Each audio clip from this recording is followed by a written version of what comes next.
some people who have joined us today who were not with us yesterday, and I want to give us a chance to just introduce ourselves very briefly. Cameraman, you'll bear with me because I won't be in a position to call everyone to come in the front, so I'll just go to the tables to give them a chance to introduce themselves. I hope we can work something out, right? Ethan, you joined us, but I don't believe you had a chance to introduce yourself yesterday. Karibu sana. Thank you. Good morning, everyone. My name is Ethan Brisby. I come to you by way of Texas. I'm from a small city called Bryan, Texas, just outside of Houston. I have been coming back and forth to East Africa for about 6 years. I run an organization called Shift Enterprise Academy that I'll be speaking about here momentarily. Hi, my name is Yvonne Kiambe. I am from Kenya. I have been working with Shift for the last maybe 4 or 5 years, running projects in Kenya, Uganda, and the rest of East Africa. Yeah. Thank you very much and welcome. I believe we have some new people in this table. I didn't have a chance to introduce yourself yesterday. Thank you. I'm Keon Hill from Effective Management Enterprises, also an affiliate and a member of Young Black and in Business, and I'm here to talk about financial literacy. My name is Letitia Nicole. I'm from San Diego, California. I am the founder of Inspire SD. It is a nonprofit organization that teaches the young people and their parents, their family, and community about the 3 E's: educate, encourage, and empower. We use music, arts, and education. We teach children about financial literacy with my brother Keon, business, YB&B, and our goal is to reach the hearts of people one piece and one heart at a time. I'm honored to be here. Thank you.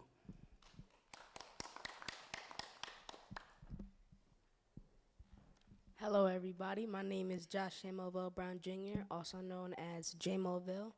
I am an artist, and I'm also the CEO of Planet Gummy, a swaggy clothing brand.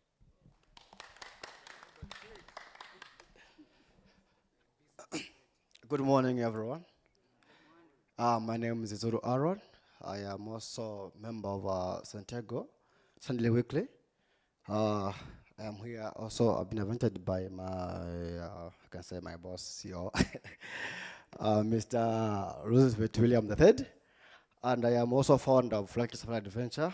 I actually educate people in environmental conservation and how we can conserve nature to make sure that our next generation, they could also find it and enjoy it, and the impact of some of the activities that can lead to destruction of their natural habitat as humans. Thanks very much.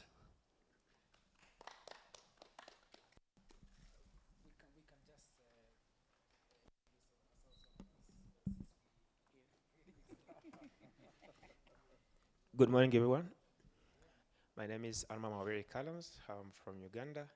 I'm the founder and CEO of M Consortium. It's a startup in Uganda who work in GovTech, financial technology, and also event tech. Plus, we're also building web hosting infrastructure in Uganda, Kampala. Wonderful. Morning glory, everyone. Morning glory. All right, it's an absolute honor and a privilege to be here. Again, my name is Roosevelt Williams III, and I'm the founder, president, and CEO of Young Black and in Business. And I want to give you something today. Start with a commitment, deliver with quality, and you will always finish with success. Thank you. Thank you very much. I want to believe there is no... Prof, you did not introduce yourself yesterday. Yes, did you? You did. Well, it wouldn't hurt to hear from you again.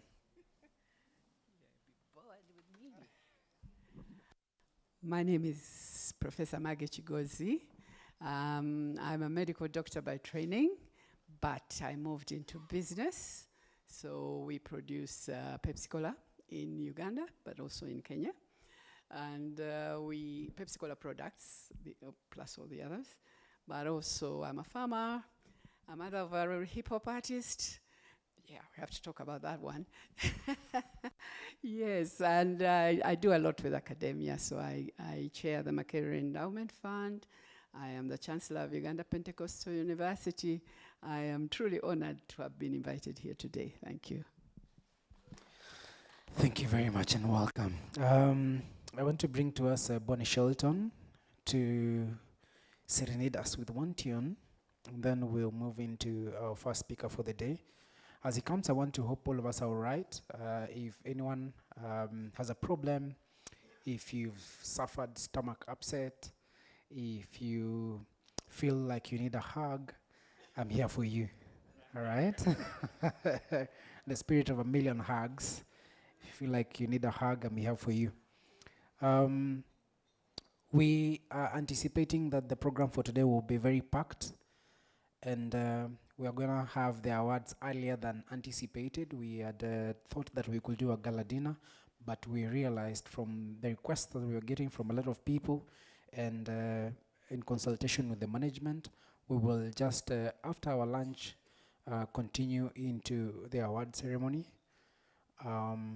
because of the logistical issues that have brought to us. I also want us to take advantage of the network and ensure that we pick a lot of contacts from each one of us. I believe that in such spaces, this is where we come to fetch value. And if we can't build our network through such a platform, then our growth might be very slow. We also will be having our guest speaker joining us, Dr. P.L.O. Lumumba, who will be speaking to us in the afternoon. We are also anticipating we will have Dr. Alfred Mutua joining us as well. Bonnie Shelton, I'm buying time. So in case you have any inquiry, please call me to your table. Ladies and gentlemen, Bonnie Shelton.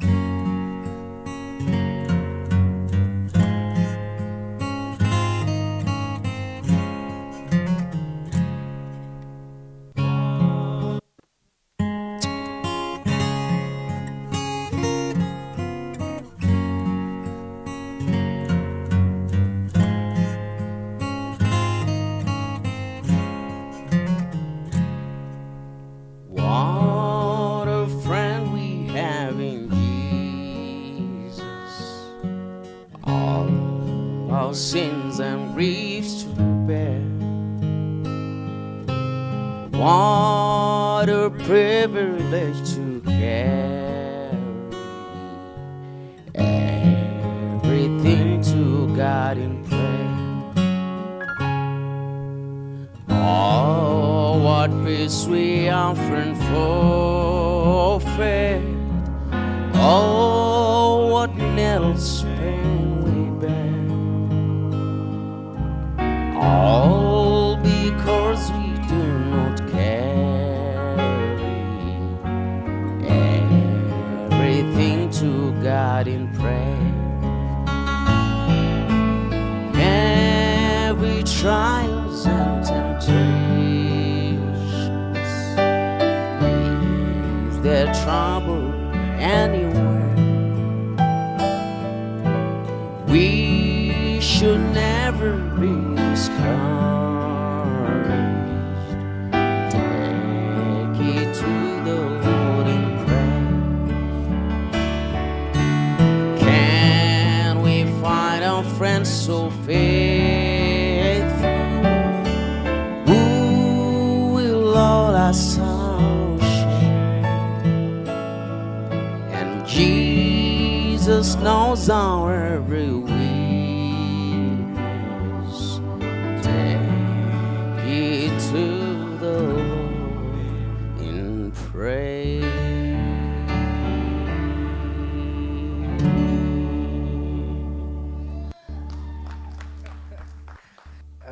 Thank you very much. I'm still waiting for Country Road. You take me home. I'd like now to bring to us Biyaki the brand also for just one song as well, as I prepare to bring Ethan to us. Biyaki tafadhali.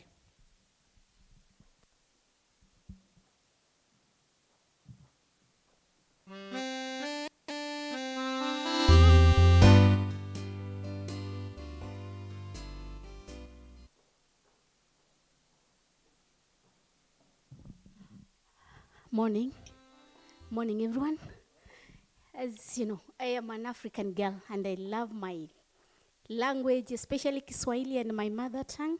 So I'm gonna do Remind Me in Kisi language. That Lord, remind us where we have come from. Many times we forget. Thank you.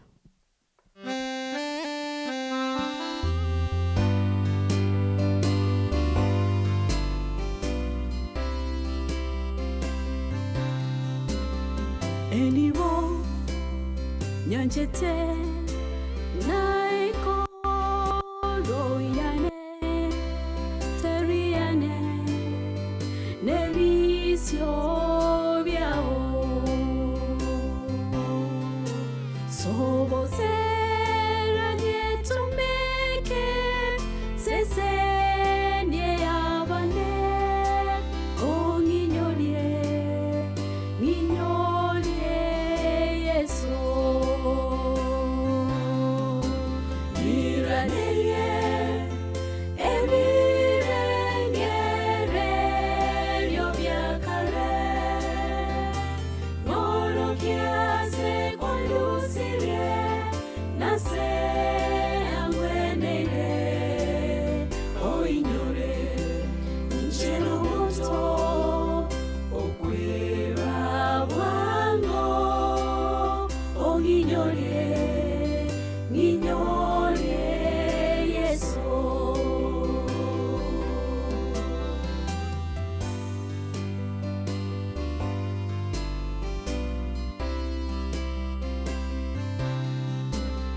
Tindarwa kendekia kowenera Yeso tingisaini chingoma chaye akanywere gikombe keroro kalari tindamanya ukikwanya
So remind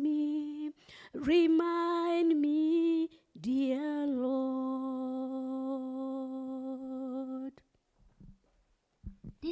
Thank you. I almost said amen.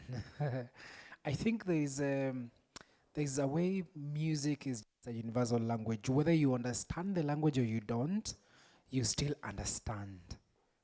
Yes or yes? Makes sense? All right. Just a brief announcement from Tabingwa.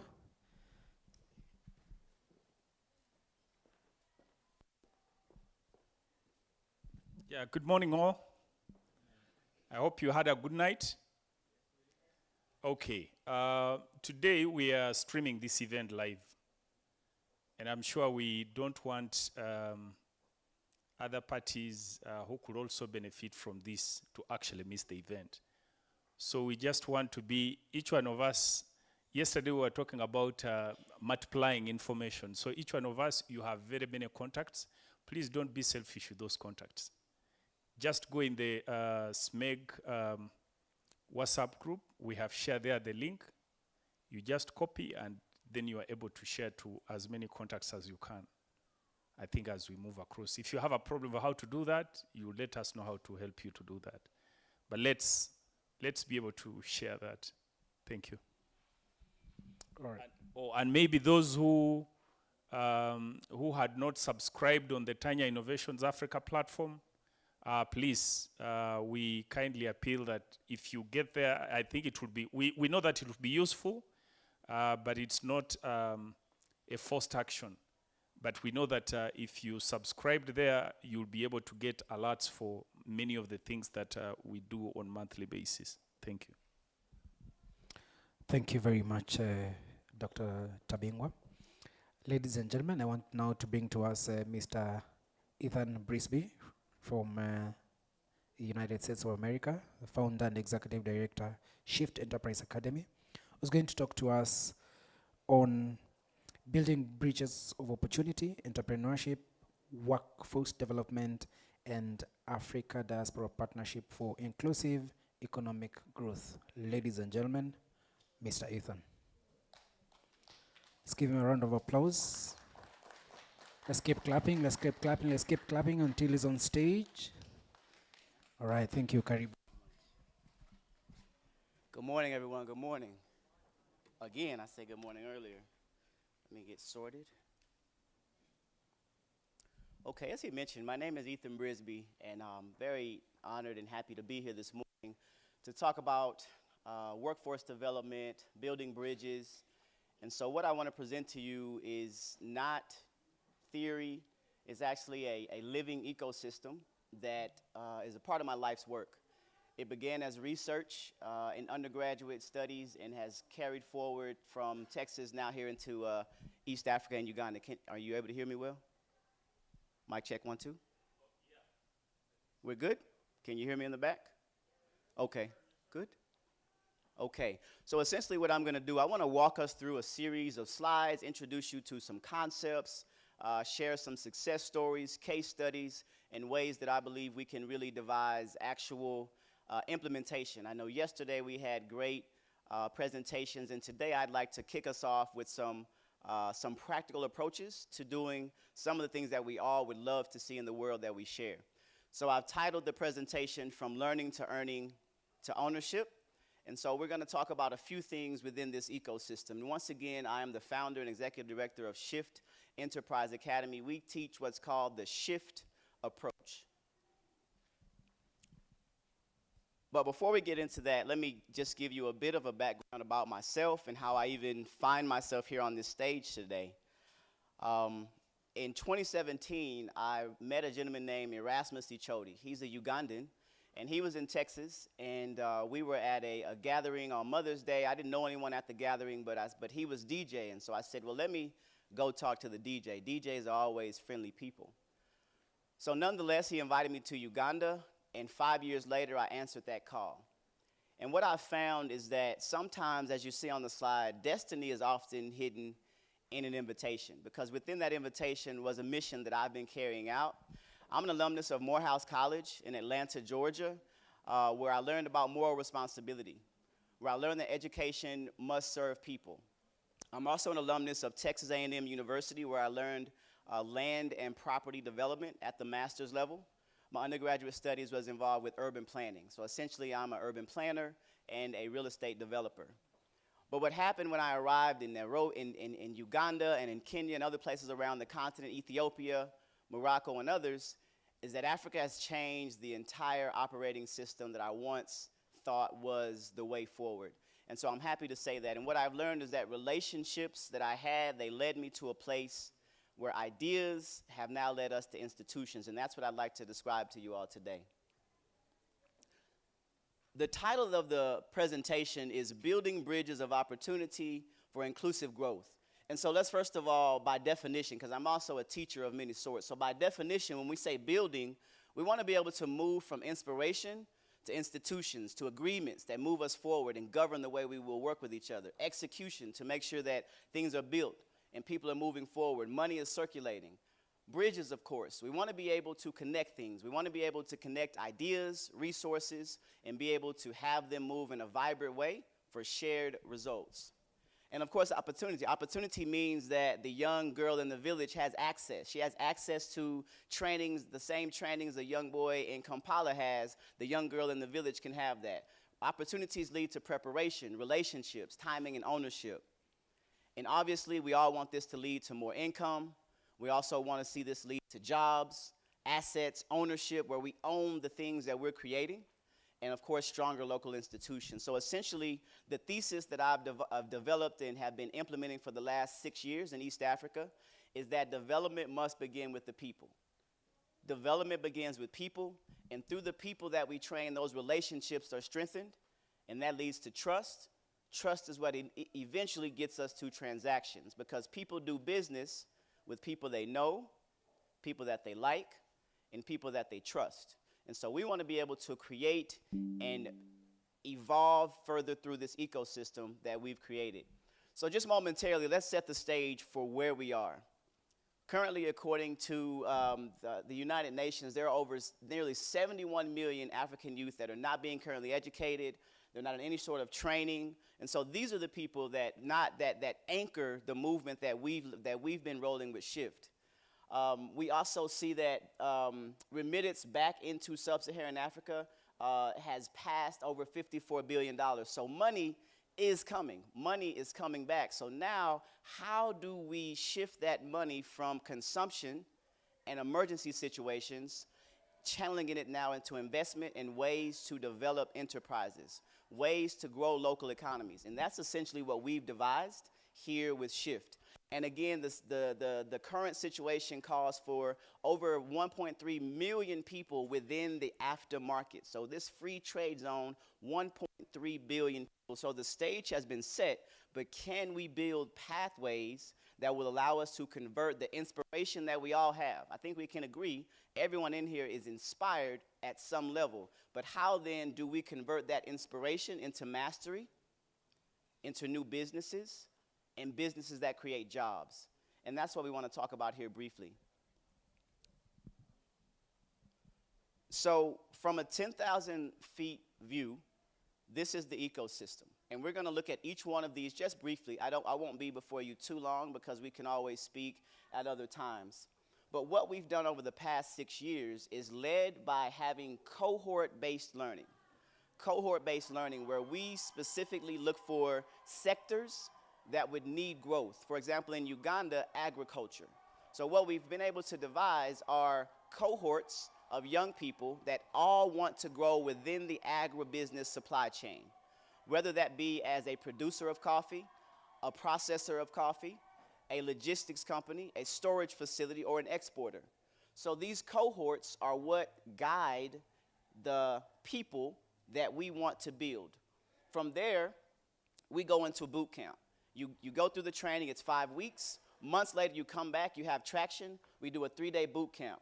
Now what we're doing is looking for those people that are the best and brightest, those entrepreneurs that are very serious about this work, those people that we believe may be able to scale in a very controlled way. And from there, we incubate those businesses, helping them to be able to have shared services, legal, marketing, accounting, HR, so that the entrepreneur can now go out, run the business, and take advantage of the ecosystem and these services that allow them to be able to take care of the business, but still run a business that can become bankable and investment ready. And that's when we get to the capital, beginning with local money. Because what I've found is that as I've sourced investors in the United States and throughout the diaspora, a repeating question is, well, what is the local money doing? Where are the local investors for these ventures? So what we're seeking to do at the next phase is unlock local capital so that now if we need, for example, let's use an easy example, let's say we need $1 million.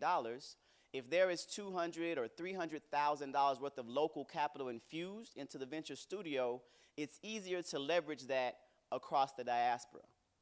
So then, what happens as these businesses grow, they're being incubated, they're growing, they're evolving, now they're creating demand for employment. And so that's where the workforce comes in. Now we can be training people across specific sectors to not only get a certificate or a diploma, but you're now engaged and ready to go into a venture that fits your skills. And finally, after these ventures have grown, after we've been able to increase the local economy, after we've seen various sectors grow, they now create the demand for the built environment. Now we need to build office space. Now we need to build retail spaces. Now we need to build residential. Now we need training facilities. And this is what we've titled the Shift Forward Center. So I want to briefly walk through what this ecosystem is with these pre-vetted ventures for people that want to invest, local investment confidence, youth pathways into real sectors. Of course, we talked about building that bridge of trust with the diaspora, procurement-ready opportunities. How many of us know that through procuring contracts, that is one of the easiest ways to build wealth? That's one of the easiest ways to align yourself with where the money is going. So we want to be able to prepare these ventures for the procurement process. And that also will then also create the demands and the structure for policy and physical development. Are we together? Okay, let us keep going. So just briefly, what we teach at Shift is called the Shift Approach. The Shift Approach begins with save your money. Stewardship comes first. Financial discipline. Creating resilience and investable behavior. That's week 1. Week 2 is help your family. That's about economic mobility. Your business is not just for you. If your family was in the village and they paid to educate you and you were educated and now you've started a business, your job is to make sure your children begin at that point and go further. Intergenerational mobility. Help your family. The third pillar is my favorite. Imagine your goals. Imagine your goals means as a youth or an entrepreneur, you decide what success looks like. You decide based on what you know. So that's about visions, that giving directions. We know that without vision, our people will perish. So imagine your goals requires each individual to create a 5-year plan for their life and a 90-day strategic plan to implement what it is they're doing, whether it be entering a new market, introducing a new product, or simply launching. The F is follow directions, and that's about execution. That's about also persevering. You have to be able to do what you said you would do long after the feeling you had when you said it has left you. Perseverance, systems, accountability. So that's the F pillar of the Shift Approach. And finally, thinking accurately is about having a clear set of goals. It's about rising above narrow-minded, petty thinking. Thinking accurately is about rising above propaganda. Just because you are a young Kenyan boy, there's not a certain ceiling above your head. Just because you are someone who is in, for example, Eastern Congo, there is not a ceiling above your head. So we have to be able to rise above that thinking that may sometimes suppress our creativity. Collectively, these 5 habits help to build trust.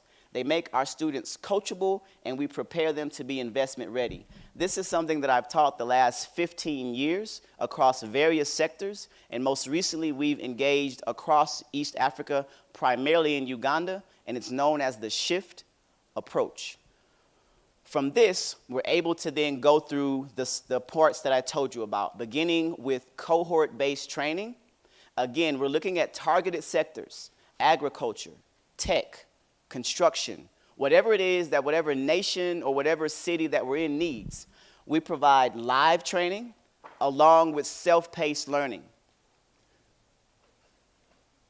In addition to that, during the cohorts, we have office hours, and each week, each student has an assignment. How will you implement what you've learned? It's very much a tight ship. What we do and what we've created is for people that not only have the idea, but they have the gumption. How many of us in here are entrepreneurs and realize that it goes much further than an idea? There's a certain level of gumption, a certain level of, I'm either going to do this or I'm going to do nothing. We want those people. Finally, we host a showcase event so that early investors, early adopters can see what our ecosystem is building so that they can then follow them through the remainder of the process. The seed certainly matters, but the soil matters too. How many of us have heard of the parable of the sower, which is a story in the Bible? It talks about some seeds that we sow, they fall on the ground, and before they ever have the chance to go into the ground to grow, the birds come and eat them. Some seeds we sow, they get the information and they're very excited and they grow up very quickly. But because they did not establish roots, anytime some issue comes, the sunbeams, they wither. Some seeds that we plant, they grow and they're strong, but they grow up amongst the thorns. They grow up amongst the naysayers. They grow up amongst the people that would otherwise corrupt the vision. However, some seeds grow and they render 100, 1,000 times what was planted. And so our prayer and our mission is to look for those types of outcomes. And so the seed certainly matters, but the soil, the people that we are multiplying matter as well. So that's step one, cohort-based learning. And now again, we're talking about building bridges. We're talking about working with the diaspora. We're talking about building ventures. So step two is Launchpad. We do a 3-day boot camp from 9 to 6 p.m., and we have 3 separate topics. One is maintaining the mindset of a champion. That's the most important thing, your mindset, what you believe to be true. So we work on having context, understanding the supply chain, understanding effective communication, being an attentive listener, making sure you are a teachable and coachable person. On day 2 of these boot camps, there is financial forecasting. You have to be able to understand the numbers. Finance, for those of us who are entrepreneurs, you understand finance is a completely different language. You can know all you want to know about psychology and accounting and making applications, but if you don't understand finance, when you get ready to receive money, you won't speak the language. Just like if I were up here speaking some native language and you didn't understand it, it would decrease the value of this presentation. As an entrepreneur, if we're unable to speak the financial language, in many ways it could decrease the value of your enterprise. So financial forecasting, operations, procurements is day 2. And finally, on day 3 of these boot camps, which I've labeled Shift Launchpad, they help test the readiness, is time management for entrepreneurs. Just a practical approach to how do you manage the time that you have. So this is step 2, and so I want to keep moving forward, but this is helping us through the vetting lens to create clarity, commitment, follow through. We can now also see what are the potential of this business, because after the cohort-based learning, you've had time to go back into the field. So we can now see what is your fit, and are we able to now put you into our incubator system, which will allow us to fast track your venture. And so as I said, the Venture Studio, which we last did a full Venture Studio in 2023, and Yvonne was actually a member of that Venture Studio. And so this helps us with these supply chain gaps.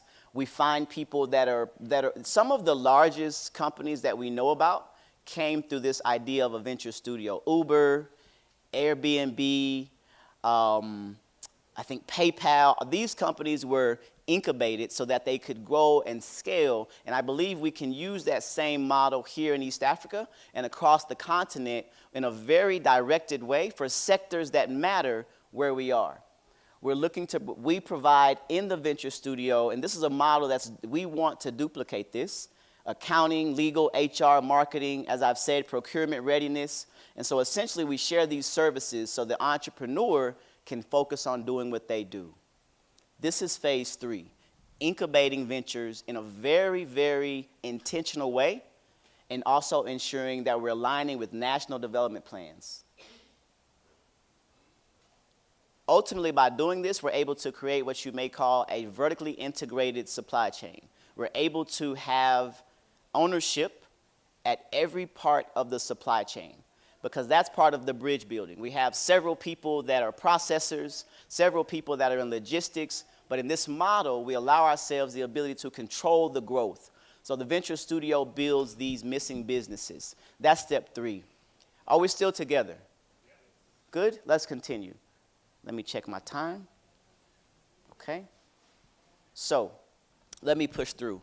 Local capital is very important, and because of time, I was asked to I want to make sure we get the meat, but basically, when we think about local capital, this will help us to get to the point where we scale. And we've seen some really good progress so far, especially in Uganda, where I've spent the bulk of my time. We've been able to make very strong relationships at the government level, in the private sectors, and we've also built alliances and sort of a coalition so that we can push ventures through step by step. But local capital is very important. Local capital will get us to diaspora capital. As I just mentioned, again, and this is something we can talk more about for those people that would like to go deeper, because I do want to be mindful of time, and there may be 1 or 2 questions if we have that type of time. But again, when we say local capital, founders, families, local angel investors, SACCOs, cooperatives, even landowners, because what we're seeking to do is to create the demand for the built environment. The more the businesses grow, the more the demand for the physical built environment comes, and that's when we get into real estate development. That's when we get to larger sums of money and greater opportunities for growth to be sustained. So let's keep going forward so we can get into the last part of this. Once again, within this model, when we talk about bridge building, it's not one institution. This is not just a shift thing. What we've designed, again, is a coalition platform that seeks to move entrepreneurs from discovery to incubation to more advanced programs. For example, in Uganda, we've been working with an organization called Synapus and another entity called Focus. And so Focus works with university students. They have over 25,000 that they work with. And so we're in the process of being able to leverage an entry point through Focus. Through Focus, we work with recent graduates. They build enterprises over 2 to 3 years, going through the system I just showed you. And then we have Synapus, who works with these businesses that are further along. They have an accelerator program. So essentially, we're moving the ventures from stage to stage very methodically to the point where we're now prepared to partner with also universities, because if we think about some of this can lead to policy development. Some of this can lead to research that helps us better understand the sectors and what works and what doesn't work. So that's where universities come in, where we now have PhDs who may be working to codify this work, or master's level theses that are able to then be implemented at the cohort level. And eventually we get to scale. And once we get to scale, we have the data, because we know that data moves our world. And these are things that we're seeking to do. So the benefit is we're building an early pipeline while partner institutions help ventures graduate into larger supply chains and more advanced growth systems. And that's just a fancy way of saying step by step by step. What I've learned in Uganda, we say mpola mpola. So slowly by slowly, we move toward where we would want to be. And I'm almost done. Lastly, we get the fifth thing we get to is the workforce development. And again, we're building ventures that are aligned with various sectors. So because we know we're building these ventures and we're preparing them for growth, we know they will now need to hire. So on the back end of that, we're also working to develop the workforce that will work in these entities. And this is also something that's active and a part of our ecosystem that we've built. We seek to expose. Exposure leads you to practice. Practice allows you to become more competent. Competency allows you to be paid. Being paid allows you to now grow your enterprise. And ultimately, you have ownership. These are the stairways of, the workforce development. Because when small businesses grow, they become job creators. We've we've challenged university students to go out and find jobs, but oftentimes what I've found over the last 6 years is that the jobs may not be there. So then we should create the jobs. We're not seeking external assistance from someone to say how things should be done when we can control that. We can control that. We can control that. The people are here. The money is here. The ambitions are here. So then, workforce development, and again, with more time, we would be able to go deeper into these, but I want to just make sure we get an overview of this system that we've integrated into East Africa first to be able to push people toward now workforce development. Mastery, not certificates, mastery. Students always ask, will we get a certificate for this? Will we get a certificate? Why? Why? Go do the work. That's your certificate. Sectors, not slogans. Work, not wishful thinking. Work, not wishful thinking. And that's why I dress this way, because I'm a worker. I love to get in the trenches. I don't ask people that work with me to do anything that I myself don't do. And that's the way we've been able to grow and evolve. Finally, and this is the part that I really enjoy the most, this is the Shift Forward Center. As I mentioned to you, my master's level training is in land and property development. I'm an alumnus of Texas A&M University in College Station, Texas. I graduated in 2012. So for the last 10 to 14 years, I've been working in development in various parts, from being a planning and zoning commissioner, a commercial broker, to being now a development advisor, and also looking for joint venture opportunities with landowners so that we build out these structures. The pinnacle of this work is something that I've been pitching to investors and private individuals for the past few years, and we've made some traction, but it's called the Shift Forward Center, a 100-acre innovation district that's anchored by a very dynamic structure that houses classrooms, labs, co-working spaces. That's for step one, the cohort-based training. At the Shift Forward Center, we also have housing, multifamily, single family. That's for income and for community. Light industrial. So for example, if we are incubating entities in the coffee production channel within this 100-acre site, we will have light industrial for processing, packaging, manufacturing. We also have community for retail markets, health, community uses, and what this does is also increase the need for roads and utilities, which means we need labor, so we're creating more jobs. So ultimately, the pinnacle of this work is called the Shift Forward Center, and it's demand-led, place-based, live, work, play development. You live there, you work there, you play there. It's a very concentrated body of land that is also working to create economic development, to create export opportunities, because when we export products and services, we bring more money into that space. So with that being said, I think we're toward the end here. Oh, finally, when we look at the model is designed to be for local, whatever a area would need. So the blueprint travels. And so the sector logic has to belong to the place. In Uganda, we focus on youth development, agribusiness, construction, and robotics. One of my good friends is a gentleman named P. Eugene Jackson. P. Eugene Jackson worked for NASA for 42 years. And in his retirement, his goal and drive is to teach robotics and to be able to come to the continent and work toward building more manufacturing opportunities through robotics. And so he was supposed to be here with me on this trip, but due to the health scare on the ground in Uganda, we're going to push that into later this year. In Kenya, there's a different thesis. DR Congo, we have students that are in Goma in the Bakuvu region. One of my students, and we all know this is somewhat of a conflict area, one of my students, one day we were on a call, and he told me that he was in a hotel hiding because soldiers were coming through the area and just rummaging through the space. And here he was still on this call seeking to provide his part and be present for what we needed. And so again, the model travels to whatever is needed in each of the regions. It allows us to be able to be sector-based. It allows us to be able to design for what is there and meet people where they are.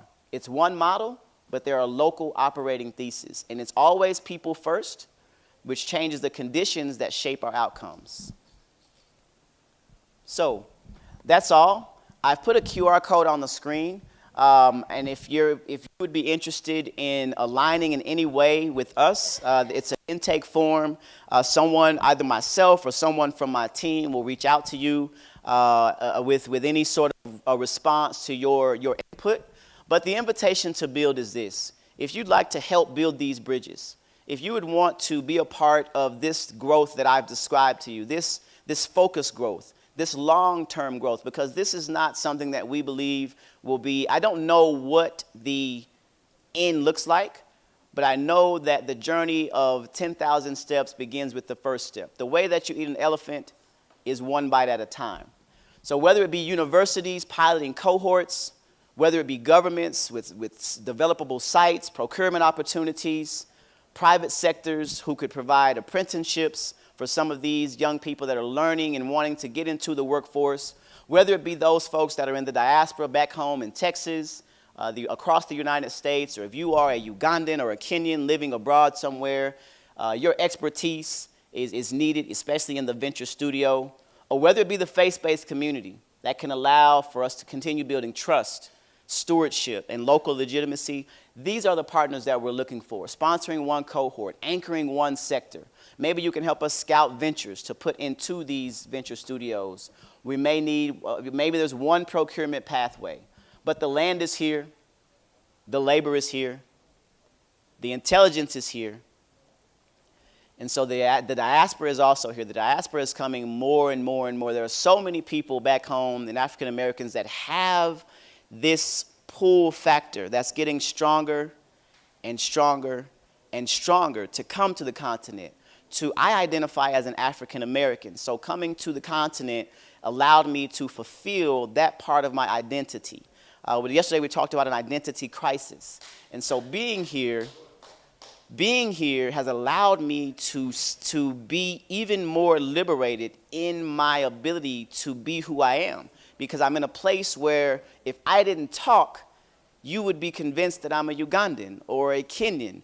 But because I'm talking, you now know that I come from elsewhere. However, now the responsibility is here. We have a shared responsibility to go out, push forward, do the work of Him who has sent us while it is day, because nighttime may come and no man can work. My name is Ethan Brisby. I'm the founder and president of Shift Enterprise Academy, based in the United States, currently working in East Africa for the last 6 years. We've launched over 112 businesses in 8 different countries.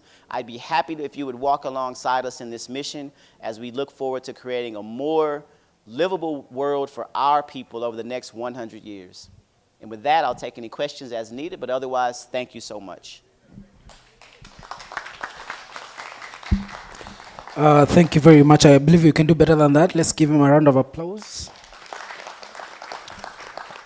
All right, if you have any questions for Ethan, we'll have a panel discussion after our next speaker so that we can get to explore if there are any partnership opportunities or even maybe onboarding criteria or something like that. So preserve your questions for Ethan, and we can ask them during the panel discussion. At this point now, I want to bring to us another speaker. Like we said, we want to have a marathon because in the afternoon, we will have the awards. So at this point, allow me, ladies and gentlemen, to bring to us Mr. Roosevelt Williams III from the United States of America, the CEO and President, Young Black in Business. He's going to speak to us on empowering the next generation through entrepreneurship, leadership, and global partnerships. Ladies and gentlemen, Mr. Roosevelt. Thank you, my dear brother. Morning glory, everyone. If you can hear me, clap once. If you can hear me, clap twice. All right, I want to thank the brother that just spoke. That was very inspiring, brother. We was back there just admiring your posture, your language, and how you conveyed that message to us all. It's speaking about business infrastructure. That's very important. Today, I didn't bring a slideshow on purpose because today I'm gonna talk from my gut and not my butt. I'm gonna be as authentic as possible because I heard you. I listened to you. I see you. So when I go back to America, I'm gonna tell them about you. So I am here with the message for you. So please take out your pens and your paper because I'm gonna say this is a writer downer. And when I say that, I want you to write it down. Whatever you put on black and white will turn green. It will monetize for you. So as me being the president and CEO of Young, Black, and in Business, let me break that down for you. Young is a state of mind. So we have members from 1 year old to 100. The color black encompasses us all. If you put us all in a pot, the pot will turn black. If you put us all together, they see the blackness. Black is beauty. And we define business, this is a writer downer. What is business? You wanna know what business is? Let me tell you what business is in a formula, in a sequence. Identify a problem, provide a solution, and make a profit. That's business. That's a writer downer. Identify a problem, provide a solution, and make a profit. Today, I'll be giving you all sequences and formulas. I'm gonna speak from my gut and not my butt. This is from my heart to you. Give me your ears and I'll give you my heart. Scholar Media, Elijah, I want to thank you very much. Yesterday, we spoke about IT and AI, and some people got nervous, and some people got excited. To my Africans, to my Kenyans, to my scholars, they can have AI. That's artificial intelligence. Today, we're going to speak about OI. This is a writer downer. AI versus OI. What is OI? OI is original intelligence. Africa is the genesis, is the beginning. We have original intelligence. We have original intelligence. We don't need artificial intelligence. Africa, the originators. We are the originators. We are the originators. We're the industry leaders. So we don't need anything artificial, preservatives. We give it to them from our gut and not our butt. But we have to know who we are. So I told you who Young Black in the Business is. Let me give you proof of the process, and then I'll get back on to my presentation. I first want to recognize some individuals that I brought with me here to Kenya, because it's all about having a 100-year plan. How can we create an international highway? How can we bring others along with us? So I brought some fellow colleagues with us. I would like Letitia to stand up, please, and pretty much share with us a brief breath of air, what you do, who you are, and how you do it.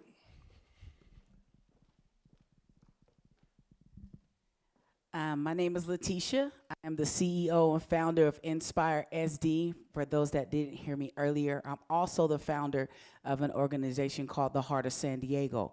Our goal is to reach the hearts of people one piece and one heart at a time. Through this economic development program, we teach youth this special entrepreneurship, how to start a business, how to trademark, things like that. We've connected with Young Black and in Business, and since then, our business has grown, our connections, our partnerships have grown, and of course, I'm here now. Now we're international. And so I'm just excited to be here. We connected with children here, and along with my son, we've been able to bless some of the children in Kenya, help do what we do at home, do it here in Kenya. And so we want to take this nationwide. So keep an eye out for Inspire the Nations Tour. And again, you can follow me at the Heart of San Diego. And I'm just glad to be here. Remember the 3 E's: educate, encourage, and empower someone. Thank you, thank you. I'm going to give this table about 2 more minutes, and then I'll tie it all together, and I'll show you the importance of having a we go and not an ego, because together we achieve more. our next member that came from America, Mr. Keon Hill. He's an expert in financial literacy. How you guys doing today? Raise your hands for me if you want a $100 bill, please. Raise your hand. Raise your hand. Raise your hand if you want a $100 bill. Well, if you can answer these 3 questions, you can get this $100 bill. If you can answer, you think you can answer it? It's one question. It's one question, not 3. Can you answer it? Okay. What are the 4 most important credit bureaus? Anybody? Does anybody know that? It's 4 credit bureaus. Does anybody know what are the 4 most important credit bureaus? Do you?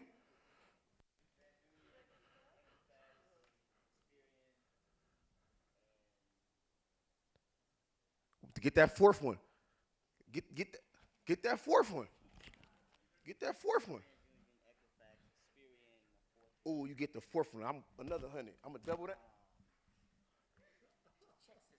Not check systems, but it's related to check systems, sir, and you're right. It's a Novus. The 4th one is the Novus. And if you're looking for that information, contact us at Young Black and in Business, Keon Hill at Effective Management Enterprises, and we want to turn FICO Kenya take it to a whole nother level. That's what we would like to do. All right, I would like to introduce 2 more guests here, that we have, 2 to 3 more guests here, and then we go back to the main stage. Go ahead. Hey, my name is Samuel Otachi. I'm the founder and CEO of Empowered Dreams Initiative, where we work with Inspire SD to support kids from vulnerable communities, especially in Korogocho slums. Currently, we have an international event called Inspire the Nations Tour, where we bless children together with our young champion here, Joshua here. So together we are supporting kids who have talent in music. We help them record music so that we can move them from local to international level. On top of that, I'm also the founder of an organization called the Food Sharing Kenya, where we rescue food and use it to feed kids and people in vulnerable communities. Thank you. Thank you, my dear brother. And 2 more, and I'm back to the main stage. I'm back again. My name is Aaron Zuru. I am a founder of Fly Catcher Safari Adventure. I'm mostly based in tourism industry. I'm also a member of Santiago Weekly Standouts. And through Santiago Standouts, I've gained some experience and some skills like alerting articles. I also educate people about the nature. I also educate people on how we can turn tourism into entrepreneur or the business, and how we can use our resources wisely while maintaining, sustain. So, a young black business through Santiago, we live and we connect, we sustain, we support through the ground engagement. That's our aim. Thanks very much. All right, thank you. And for our last one, brother, J2, you got 30 seconds. Yes, sir. My name is Jay Melville, also known as Josh A. Brown Jr. I am the CEO and founder of Planet Gummy, and I also fed 650 kids in Nairobi, Kenya of the slums, thanks to Inspire SD and Inspire the Nations. And you guys are probably wondering, how was Planet Gummy? Came applause. Well, my dad sadly passed away in 2023, but we loved gummy bears. And I decided to make a swaggy clothing brand in remembrance of me and his favorite moments. That's how Planet Gummy came applause. Clap it up, y'all.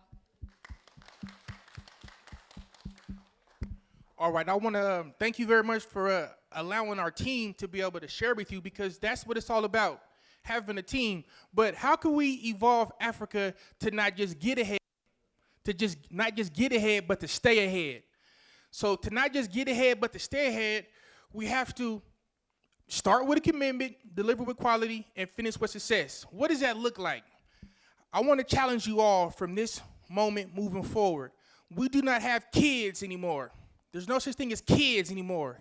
Here in Africa, our color, our culture, and our consciousness, we have heirs.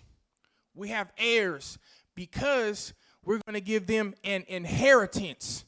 So how do we give them an inheritance? How do we get Africa to go from a light bulb to a laser? This is a writer downer. To go from a light bulb to a laser, you have to focus. So this is an acronym. This is a writer-downer. How do you focus, Africa? How do we focus, scholars? Focus stands for focus one course until successful. So this focus on one course until successful is a 100-year plan. Let's implement a 100-year plan so that we go from having an ego, but a we go together. A 100-year plan, the ultimate goal in life is to be healthy, happy, and successful. That means we have to work together. The older generation has to speak to the younger generation. That creates a communication bridge. We have to be able to help each other out. So that focus on one course until successful. Now let me give you another one. We have to do it by design. We have to do life by design, on purpose, with purpose, for purpose. Again, Elijah Scholar Media Academy, I want to thank you because you're bringing us together to communicate. And we need to communicate across the nation. We need to unify each other. Now, I know what we need to do, but what do we want to do? Do we want to do it? Do we want to do it? Do we want to do it? So today, this whole 3-day experience, let's go from light bulbs to lasers. I hope everyone is networking because this is a writer-downer. You're going to want to write this down. Your network is your net worth. Your network is your net worth. Brother Elijah told me he had 3,000 contacts in his cell phone. I was blown away. This brother's network is his net worth. Salute, brother. It's a lot of scholars in here. Mercy, I see you. We appreciate you. George, we see you. We got to come together to unify. Again, give them your gut and not your butt. Say what you mean and mean what you say. Let me give you a sequence to success. We're going to want to write this down. Consistency. As we build this 100-year plan and as we go from light bulbs to lasers, we have to be consistent. Consistency is the key to the combination. You can't say one thing and do something else the next day. People have to see that you're serious because consistency leads to trust. I think my brother right here, the speaker before me, spoke about trust. When people can trust you, they'll give you an opportunity. And with opportunity comes the unlimited amount of success. So let's wind it again. Be consistent in all that you do. Because when you're consistent, people can trust you. You become predictable. I don't know if you noticed, but the Rose was on yesterday. And it was on there the day before. And it was on there the day before. And it'll be there tomorrow. So you can predict that. You can give me an opportunity. And with that opportunity, just one, I can turn it into success. We have to show the world, Africa, that we're consistent. We have to show the world, Africa, that we're doing this on purpose, with purpose, for purpose, and that we are the originators. They can trust us because they can predict us. And if the world gives us an opportunity, Africa, we're going to turn it into success. Aren't we? Aren't we? We're doing that today. I don't know if you see yourself looking all good. Look at that man's tie right here in that suit, professional. My man Aaron, he came to this conference today for a little bit of nothing, just to be here. In America, they won't do that. And other countries won't do that. They're getting lazy. One thing that I admire and I respect about Africa, one thing that I admire about you, you get up early and you're going to be consistent and you'll come here professional. One thing that I've noticed about the spirit since I've been here is a spirit of excellence. We all have the spirit of excellence. The spirit of excellence lives in us. Now we got to show the world our original intelligence. Being artificial is what they want us to be. So before I conclude here, I want to just backtrack a little bit. And then I'm going to give you all the 10 most powerful 2-letter words in the world. And this is a writer-downer. But before I do, focus. Focus on one course until successful. No more kids. In the Noah Webster Dictionary, the word kid is a goat. And we know goats get sacrificed. We're not here to be sacrificed no more. We're here to have an inheritance and have heirs so they can inherit the spirit of excellence in the golden Africa, the golden age. Emotep, I'm talking about we the originators. I don't know how excited you are about that, but we are here for a reason. Again, 100-year plan, go from a light bulb, a bright idea, into a laser. We have to harness our energy. So how do you harness your energy? This is a writer downer. I'm going to give you some power. Some power. Who knows, I don't have big money like financial literacy, but who knows what the 16th letter in the English language alphabet is? What's the 16th letter? No, P, but good one. P is the 16th letter in the alphabet. The P, you want to get this right here, look. The P in Africa, the P in power stands for purpose-driven. Scholars, to have power, you have to be purpose-driven. You have to be on purpose, with purpose, for purpose. Who here knows the 15th letter in the English alphabet? My man, 100 grand. O. O is the 15th letter in the English alphabet. The O in power stands for opportunity chasers.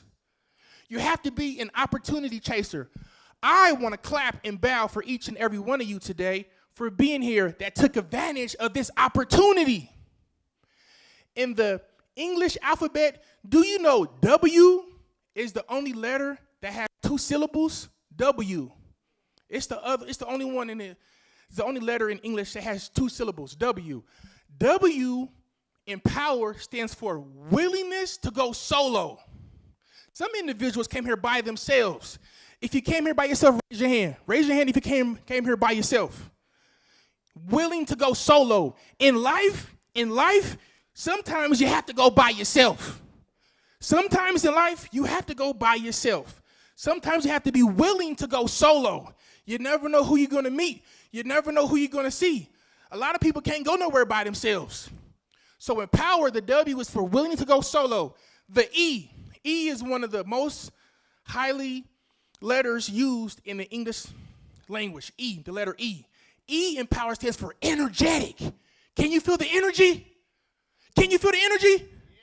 From a light bulb to a laser, you got to have energy. Energy is contagious. You got to be excited. So as I conclude, the R in power, you're going to write this down. Stands for relationship builders. You have to be a relationship builder. So the P in power is for purpose. The O is for opportunity chaser. The W is for willing to go solo. The E is for energetic. The R is for relationship builders. Africa, we have the power. Harness your power.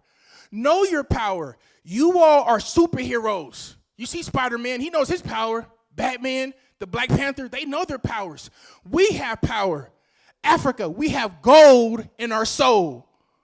We got to just tap into it. Know our superpowers. You like that one? You got it, brother. You got the power. We have the power. So before I conclude, I got about 2 minutes.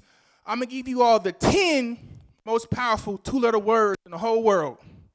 And I gave this to you. I brought this from America. Donald Trump called me on my cell phone and said, hey, give them the 10 most powerful words. So I'm here to give this to you, to my brethren. The 10 most powerful 2-letter words. Are you ready? If you're ready, give me a hand clap. One more time. Ready? Give me a hand clap. The 10 most powerful 2-letter words. If it is to be, it is up to us. Now, I heard something. If it is to be, it is up to us. Someone in here is a scholar, and I know them because I heard it. They said, if it is to be, it is up to me. So I'm going to share this with you. It is up to me. But as you grow on a global scale, it'll go from me, and then it'll go to us, because the price of greatness is responsibility. So the mission and purpose becomes bigger than just one person. You look out for your community. I started local, and now look, we're global. So it goes from me to we. It'll expand. So you got the 10 most powerful tool of the words. If it is to be, it is up to us. It's up to all of us to be healthy. It's up to all of us to be happy. It's up to all of us to be successful. By myself, individually, I'm a thread. I'm a thread. By myself, I'm a thread. When we come together, we form a rope. We form a rope. How do you make a rope stronger? Africa, you make a rope stronger by tying knots, doing business with each other. That's how you make a rope stronger. So if you have a media company, get with a publicist. The publicist knows how to do videography. We could do business together. If you're a doctor, find some patients. Find somebody that got a building. Do business with each other. Make your rope stronger. I am Roosevelt Williams III. I'm from America's finest city, San Diego, California. If I could brag a little bit about myself, if I could be ostentatious, if you let me pontificate for one moment, I'm Mr. Black San Diego. I'm Mr. Heritage. I'm Mr. Gold Coast Classic. I have color, culture, and consciousness. I spread this gospel to my peers. We have over 2,000 members that are part of Young Black in the Business. Today, I want to make you all Young Black in the Business partners. So when I go back to America, I can say, look at us. If it is to be, it's up to us. Africa has original intelligence. They're harnessing gold. They have technology. They have businesses. They're healthy. They're happy. They're successful. They're ready to tie knots with us, do business with us, build credit with us, entertain with us. They're ready to go win with us. We're winners. Remember that. I'm here. I'm happy to be here. If you haven't got my number, if you want to connect, I'm happy to build with you. Before I go, I'll leave you with this. Be all that you can be. Keep your head up and your eyes open. Be brave in the face of fear. Be upright and believe God may trust thee. Safeguard the helpless and do no wrong. That's the oath I give you today. Thank you.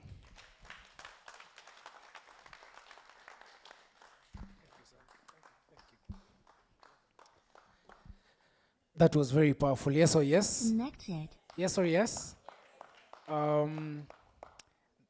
Let me test if anyone knows this so that I can teach us. Karabanda. Connected. Señorita. Karabanda. Señorita. Connected. Karabanda. Señorita. Karabanda. Señorita.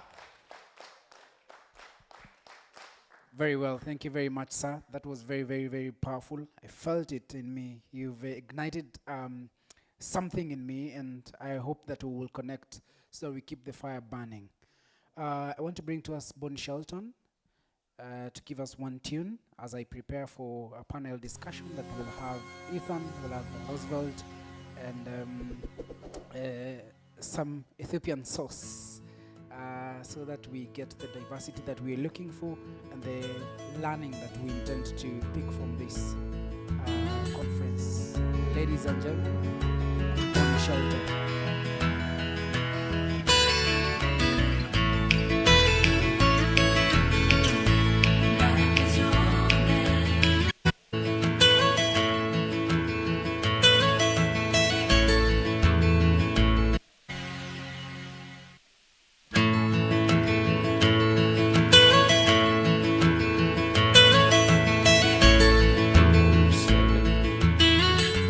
West Virginia.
Thank you.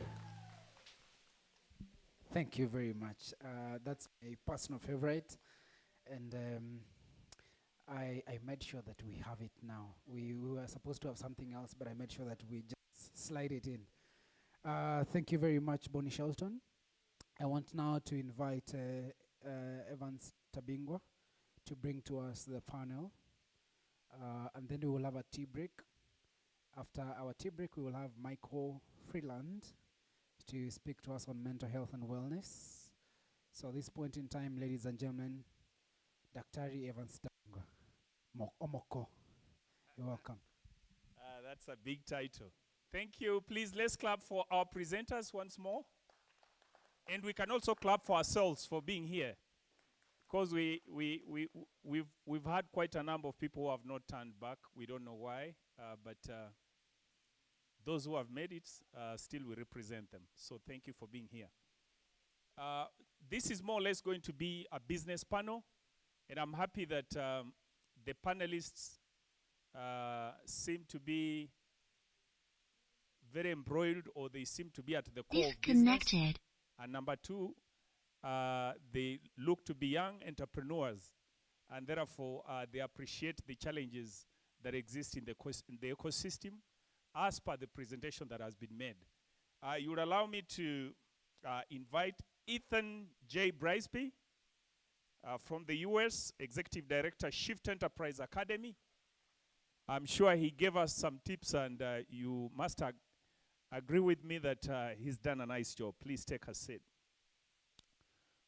Then we have Mr. Roosevelt Williams III, President Young Blacks and Network Business.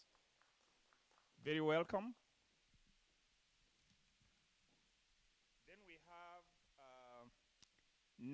Netinel. If I don't pronounce it well, maybe I'll learn. Netinel Dechesa, CEO and founder of Afrima Wellness and Remotion, mobilization, okay? He's from Ethiopia. So I think we shall be able to, I think you can take the yeah, thank you.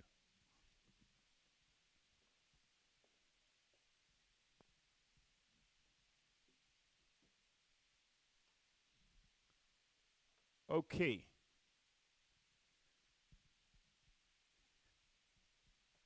I hope the camera people, you're okay before we start. Okay. So, gentlemen, oh, there is no lady. But that's okay. First of all, I want to welcome you to this panel. Yesterday we had very fruitful engagements on health and quite a number of diverse topics. But we also appreciate that seated here, you're representing, you know, the young generation. You're representing ideas and solutions that are supposed to make this continent better. Even for those who are in the United States, part of the reasons why you had to fly all the way to Kenya today is to make sure that we can build a better system. And I've had you making very passionate presentation. First of all, being that you are running an academy, you have been able to emphasize, you brought us a case scenario with a business, you know, you're handling with somebody in Uganda. You know, we've been challenged to appreciate the difference between the ecosystem of business in a first world country and a third world country. I know that you're trying your level best to bring up that help. What is it that you can tell us that you have found challenging, or for people who are following us, what they need to do to make sure that they can be at that performance of global scale, especially from the African setup, from the experience that you have had, okay? And how do you then think you could be able to now support using this chain of Scholar Media? Because now here you are just making a presentation in relation to the person that you're dealing with in Uganda. But how could you be able to use this network to help many other young people who want to tap into your academy? Yeah? Thank you for that. And so it was a two-part question. The first question was related to problems or issues that I've seen throughout the ecosystems. And so, especially as it relates to business, we have knowledge, we have inspiration, we have ideas, we know our market. I think it's very important to be able to communicate that vision in a written format. I like to tell the young entrepreneurs and the SME executives that we work with, because many of them, especially in Uganda, they identify as Christians. So I often use biblical teachings to show how we implement that. And the book of Habakkuk tells you to write the vision and make it plain. And I've had a hard time with people really buying into the fact that if you have a business plan, more than just going out, starting a small business or wanting to get started, to stay the course, we have to eventually have that written. So that would be one of the major issues that I've seen. And that's, again, that's not actually physically doing the work, but it's sometimes those things that are not urgent but are important that really carry us forward, and that includes writing the vision and making it plain. Secondly, you asked me about Scholar Media, and Elijah and I met in 2023, actually in Uganda, at a conference similar to this, and it was instant connection. We said, what can we do? I think we met briefly after that conference, and since then, you know, life has just kept us apart and unable to build that bridge. But I think during this trip to Kenya, we'll be able to mine the relationship much deeper. And I believe Scholar Media's relationship with so many universities and chancellors, people within the education sector, I think that would be a key area where we could see growth and really mine our relationship, because we do want to produce scholars, but we would love those scholars to be job creators. And so I believe at the intersection of what Shift has created and built with our ecosystem and what Scholar Media does to work alongside those people coming through the university ways and studying biology and chemistry and construction and business, I believe we can further activate that by working with chancellors, working with decision makers to create a funnel of opportunity. Okay. Great, thank you very much. So it sounds from your end that you've dealt with a number of entrepreneurs who are already executing work, but when you ask them where the work plan is, they don't have a work plan. Oh, okay. That's interesting. Okay. Mr. Roosevelt Williams, welcome to this panel. Mr. Roosevelt is the president, Young Blacks and Network Business, and you made a presentation on empowering the next generation through leadership and global partnerships. Okay. So, okay.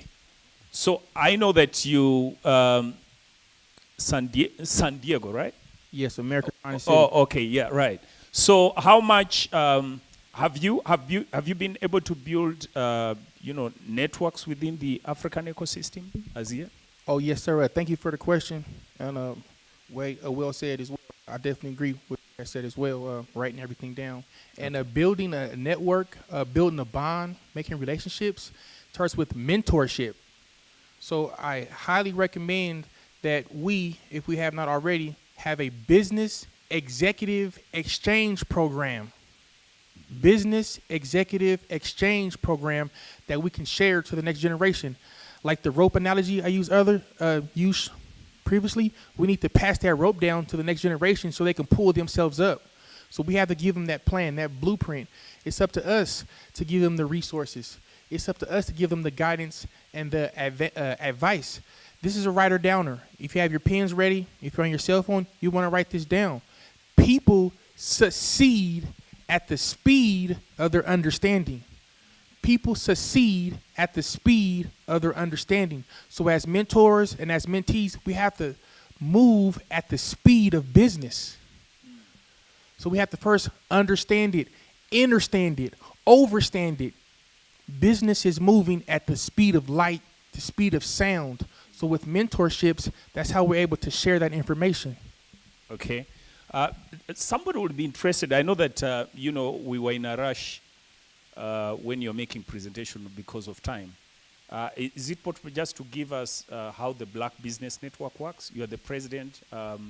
What's the vision? What are you doing in San Diego? Because San Diego is one of the finest cities in the U.S. You better believe it. Yes. Okay. So what do you do? What do you do with that network?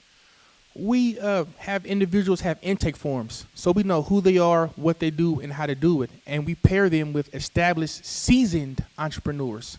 We help them out when it comes to attire, articulation. How do you get on media? How do you get on TV? Are you camera ready? Are you camera shy? We give them a sense of self, but a sense of belonging. Some individuals just want to come for the uniform, just to be a part of something bigger. You can be successful by association. So we provide an ecosystem for early emerging entrepreneurs to let them know that you're not alone. Being an entrepreneur, it can be fatiguing. You don't know how to get on TV. You don't know how to go to the print shop. You don't know what you don't know. You don't know how to get a business account versus savings account. A lot of individuals don't know what's the difference between Instagram and LinkedIn. So we give them the etiquette. We give them a blueprint so they can be successful. But most importantly, giving them a vision and have it written down, and we hold them accountable. We're accountability partners.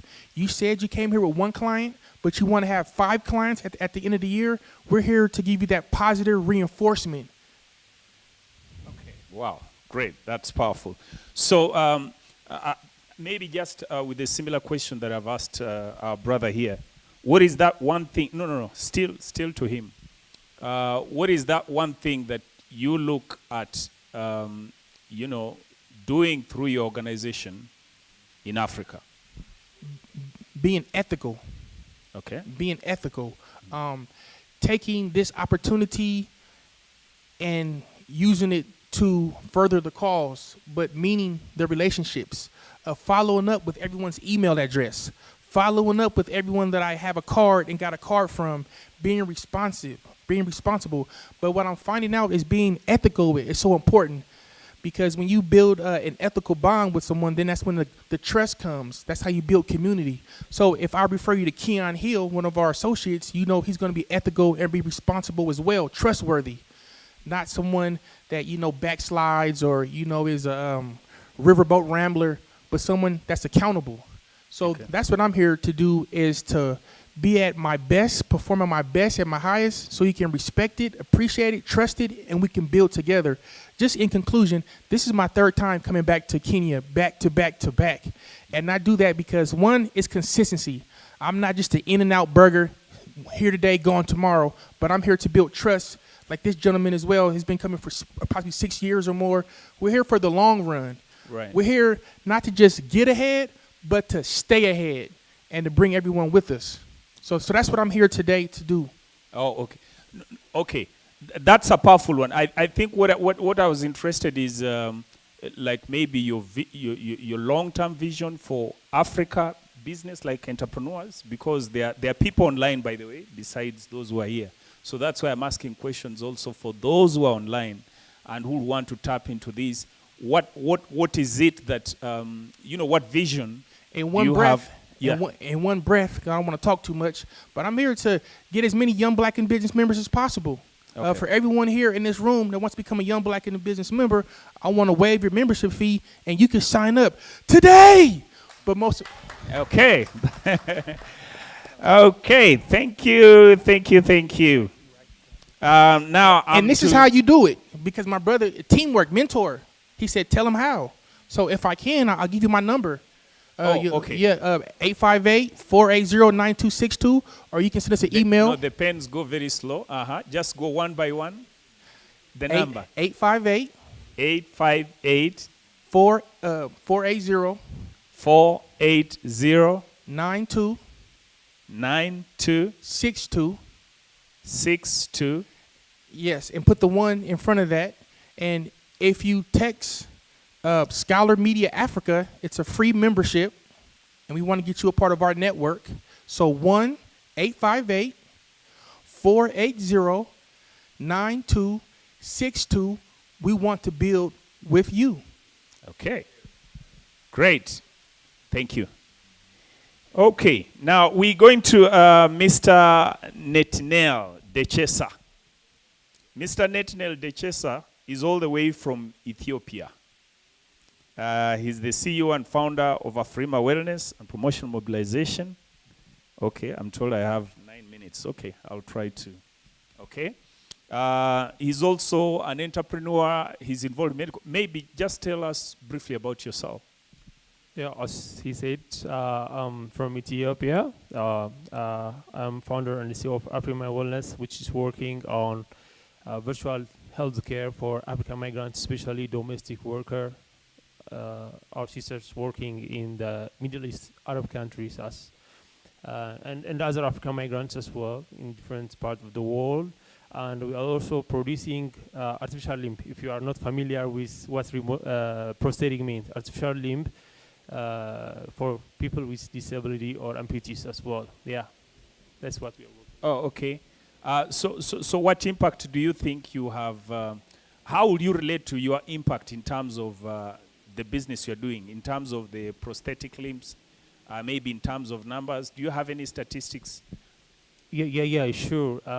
Just like using, let me tell you how we started this business. Okay, yes. If you have just like sisters or family member working in Arab countries, especially as a domestic worker, you can understand that what kind of life they are living right there. They are trapped in the same house. A majority of them have no freedom to step out to seek health care if they get disease or sickness. They have no one who can speak their language out there, majority of them.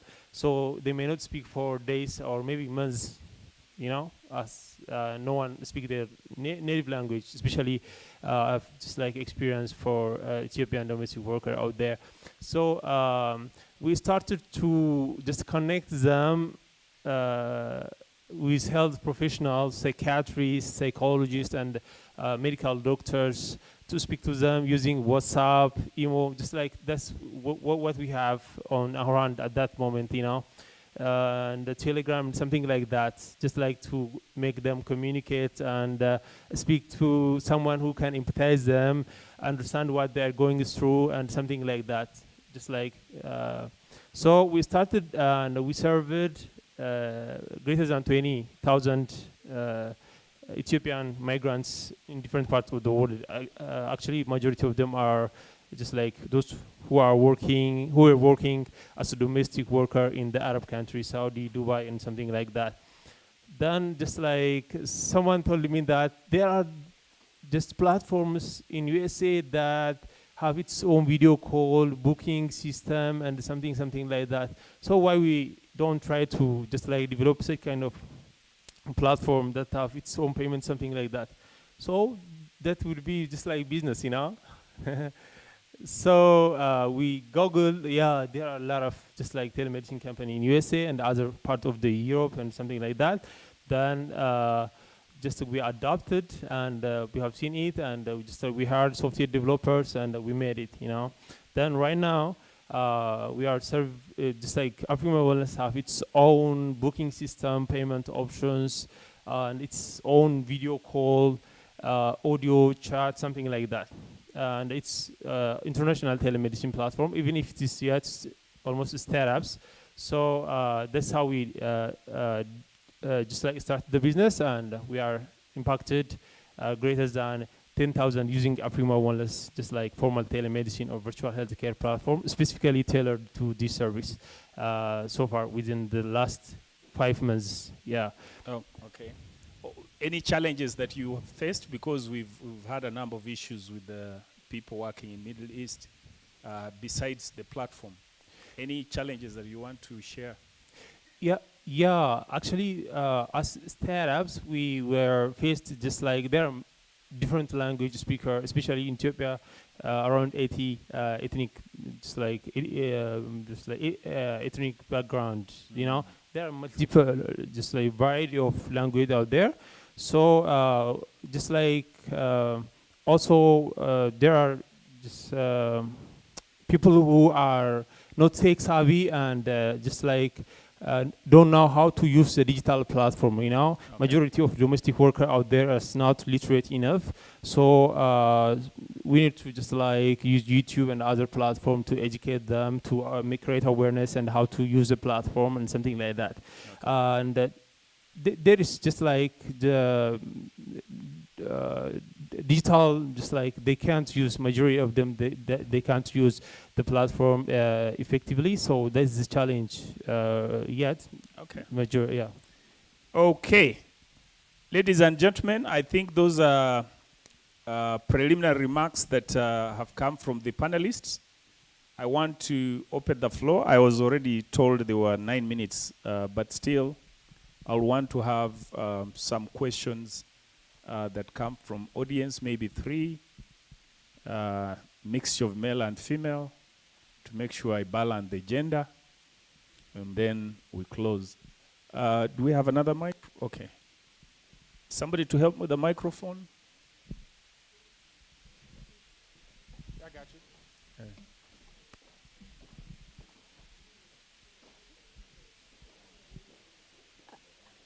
Thank you very much for. Please, you tell us your name and maybe the organization, Yeah. just for. Yeah. Thank you very much. First of all, I want to appreciate that we are all here and learning so much, networking and creating opportunities. My name is Justa Kagendi Mutegi. I'm a teacher by profession, a teacher of English and literature at Mango High School, but I'm also a co-founder of Bloomberg's Charity, and that is the reason I'm here today. My question actually is based on the pillars that Bloomberg's Charity works in this country.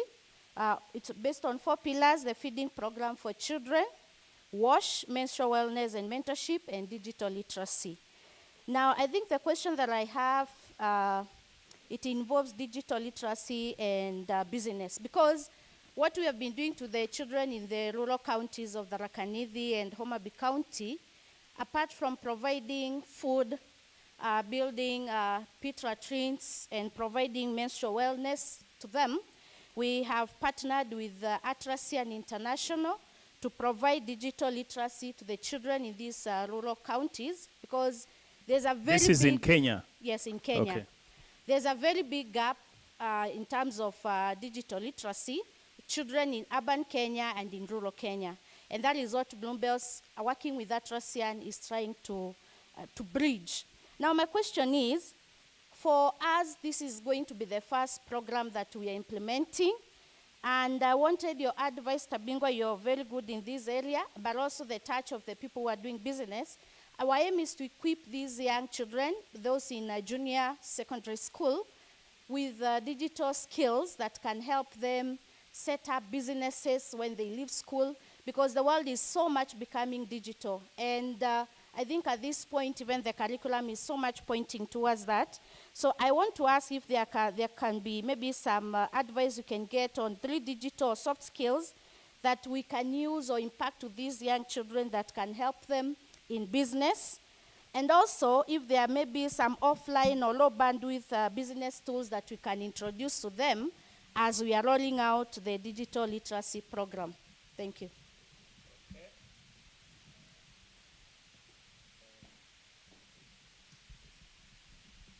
Yes, thank you, moderator. My name is Kato Steven, a computer and communication engineering student at Makerere University. My question goes to Brisby. Thank you for your wonderful presentation. Yes, now as a student, you talked about something that you find a Ugandan, yes, they have graduated, but they do not have the job, and they have to create the job. How can we leverage the skills we are going to get at the university education to quickly join the business sector and to easily set up jobs and get into the money economy as soon as possible? Thank you. Okay. Thank you. The third one, very behind.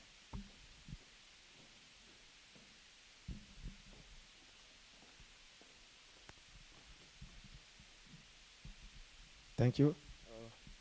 My name is Arman Mabwira. I'm from Uganda. I'm into tech. We into tech government, tax collection. Had the privilege to work with Tech Innovation Africa, which is our mentor company. And my question goes to the Shift cohort. So, what opportunities? It goes to exist? who? To? Sorry? The question Shift. goes to? Shift cohort. I Okay. never retained the name. Okay. But what is the opportunity that exists for a regional venture like a tech consortium to collaborate with the Shift cohort program? You got the question? Okay. Okay. Thank you. I think, okay, we shall have one last more, and then we...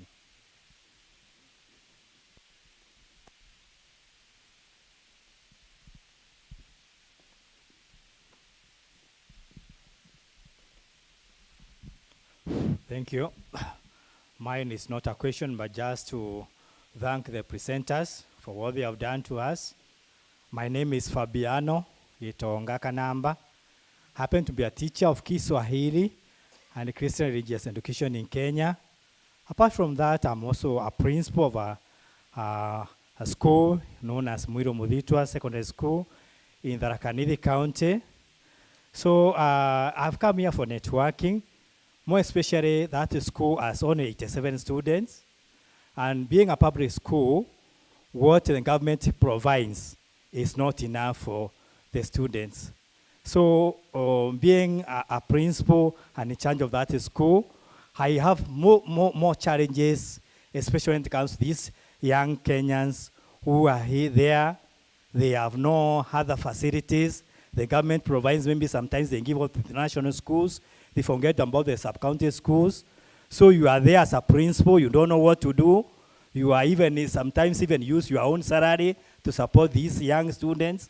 They come here, they have nothing to feed, and you are the one now to provide. So I think this conference will assist me to have people even who can even support and even see how these young kids can even move on with education. Thank you. Okay. Maybe, yeah, I think just from that last note, when I had Ethan presenting, I know that, you know, that's a call, but maybe it would be better when you always have, like now when you talk about, there can be so many things that you lack. Maybe you put down so that, you know, we all have different strength here. So when you leave it like that, everybody will just leave. But if you have some specifics where you are saying this is the area, I think it becomes more helpful for people to know where to. Okay? But we are still in the conference. You can still be able to refine. So I think I'll request each one of you to, I think you have had the questions. We're going to have last parting remarks. If there's any question that you want to respond to, you can make your parting remarks and maybe incorporate an answer to any question that you want to give. Can I start with you, or should I begin the way? Okay. Okay, thank you for your really nice question. I need to just like react to my brother's question. Actually, I think he's a student, right? Are you a student? Yeah, yeah. You know, this majority of students nowadays think that how could I just like start the business after graduation or something like that, especially in Ethiopia. I think you are thinking in the same way. You know what? You may have business idea, right? Maybe just like there are sometimes we may think crazy things or something like that. So the most important mistake people usually make is that to start a business, I should have to be fully equipped, or just like I should have business to the gene, or I should have just like now into something like that. No, by the way. Just right now, I'm not fully equipped, and it's normal. You know, you just ideas doesn't come fully formed. You know, it becomes fully formed when you work on it. You know, in the journey. As I mentioned earlier, just like we started the business with WhatsApp, email, just connecting, just like giving it the phone number, then they can speak to their native professional and something like that. We were just like majority of them were voluntary, but still we were making money. Then just like we figure out there is better way, data booking system, payment system, and something like that. You know, just like start with what what you have on your hand, then you can get experience and you can figure things out. Then you become just like good businessman and solve just the real problem after all. Yeah, thank you. All right. I want to just first acknowledge you, and I'm going to acknowledge you as well, because when we came here, I'm going to acknowledge you as well with the technology. Our guests that come from America or come from other countries, we should be bringing refurbished items, computers, cell phones, to be able to help your cause. The same like I brought for Aaron Zulu, not bragging, but when I came to meet with him, Aaron, did I bring you a computer to give to you? So he can do school, write. So I'll give you a formula. When you ask for money, you'll get advice. But if you ask for advice, you may get some money. So our approach on how we ask for things, ask for advice, and you may get some money as you help others. But when people come to this global conference in the future, they should be bringing refurbished cell phones, refurbished computers to help you build up your technology. And a young man, can you stand up? Let's all give this young man a round of applause. Stand up, please. This man looking for a job. He's looking for opportunity. So as you being a young man going into today's global workforce, you want to be early. You want to be at your best. You want to be consistent. And you don't want to, every day you should look for no's, because the only thing you need is one yes to progress. So always look and sell yourself. The no's will build character, because as being an entrepreneur, you're going to need armor. People are going to tell you no all the time. You're going to want to cry in the kitchen. You're going to break down. You're going to believe nobody believes in you. But if you believe in yourself, you can and you will prevail. So just stay encouraged to be an entrepreneur. Feel free to sit on down. And to my man right here that spoke and talked about how you're a teacher, giving up your last dollar and everything like that, that's purpose. Keep that passion and your pathway will come. When people look at you, you're the North Star, and they'll be encouraged how you give your last. I'm going to give you all a formula for success. Live to give.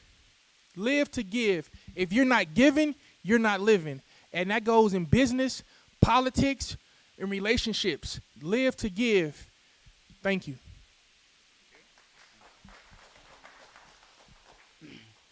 Okay. So first off, Or maybe before you, are you a pastor? You know, when I hear. Okay. Okay, that's for another day. Okay. okay, good. So first I'll answer, I think there were a few questions that were directed toward me, so let me answer those, and then I'll, like you said, give just a parting remark. The first question came from a principal here about digital tools. So our flagship program when we first came to East Africa is called Launching into E-Commerce.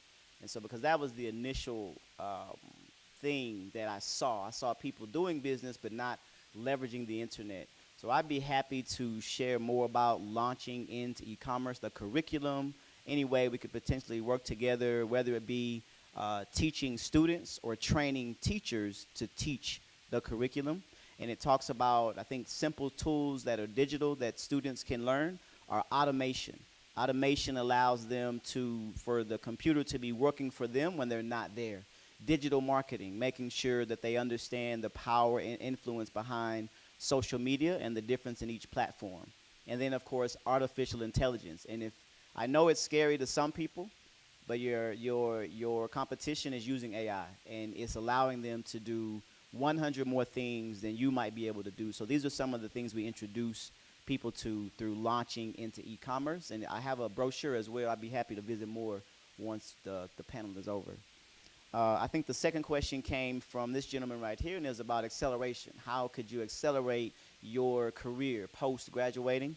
And so a few things that I think will be helpful for starters, if it's in business, partnerships. Because if you can leverage, if you have something that is comparable to someone that's already further along than you, and you can partner with them, you get to leverage their 10 years, their 15 years of influence to build from where you are. But you have to be able to show value.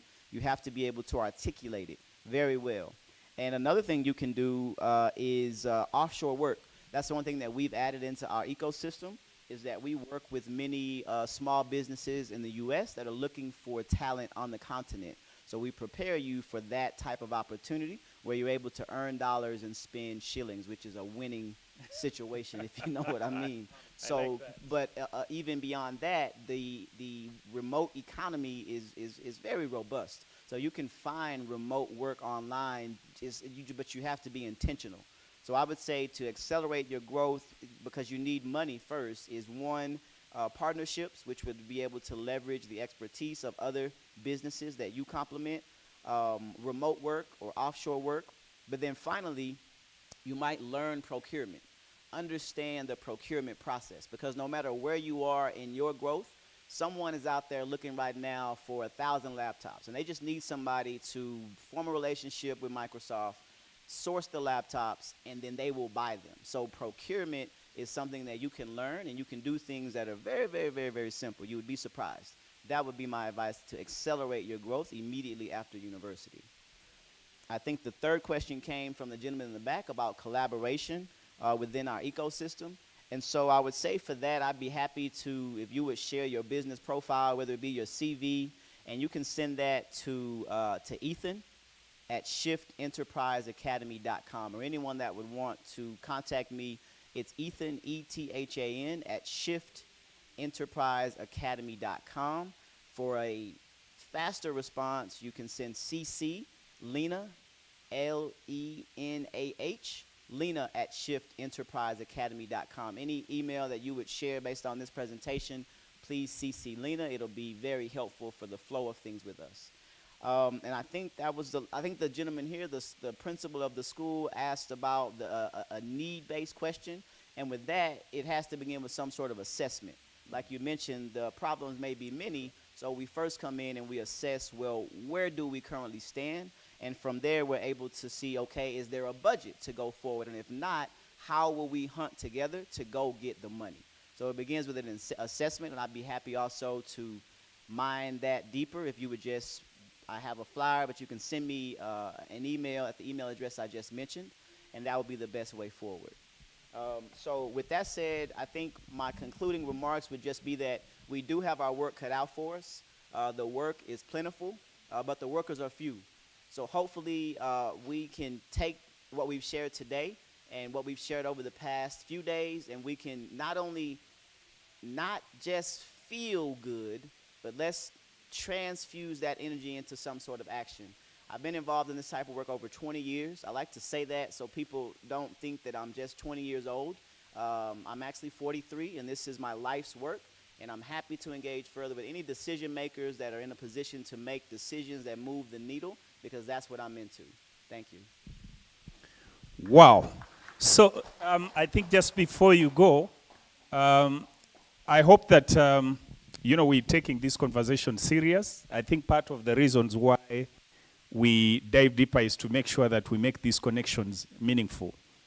Because it's also very possible that somebody might have not, you haven't learned the skills, so you're just listening, and after they are gone, they're like, oh, that man who spoke. You understand? But some of these opportunities might not be for you. They might be for our brothers, they might be for our sisters, they might be for places where you work, okay? So let's take this serious to make sure that, we can connect and we can expand our network. There's a gentleman who told me that what you are looking for is actually looking for you. How many of you have ever heard of that? Yeah? So, and people don't know this. You understand? What you are looking for is looking for you.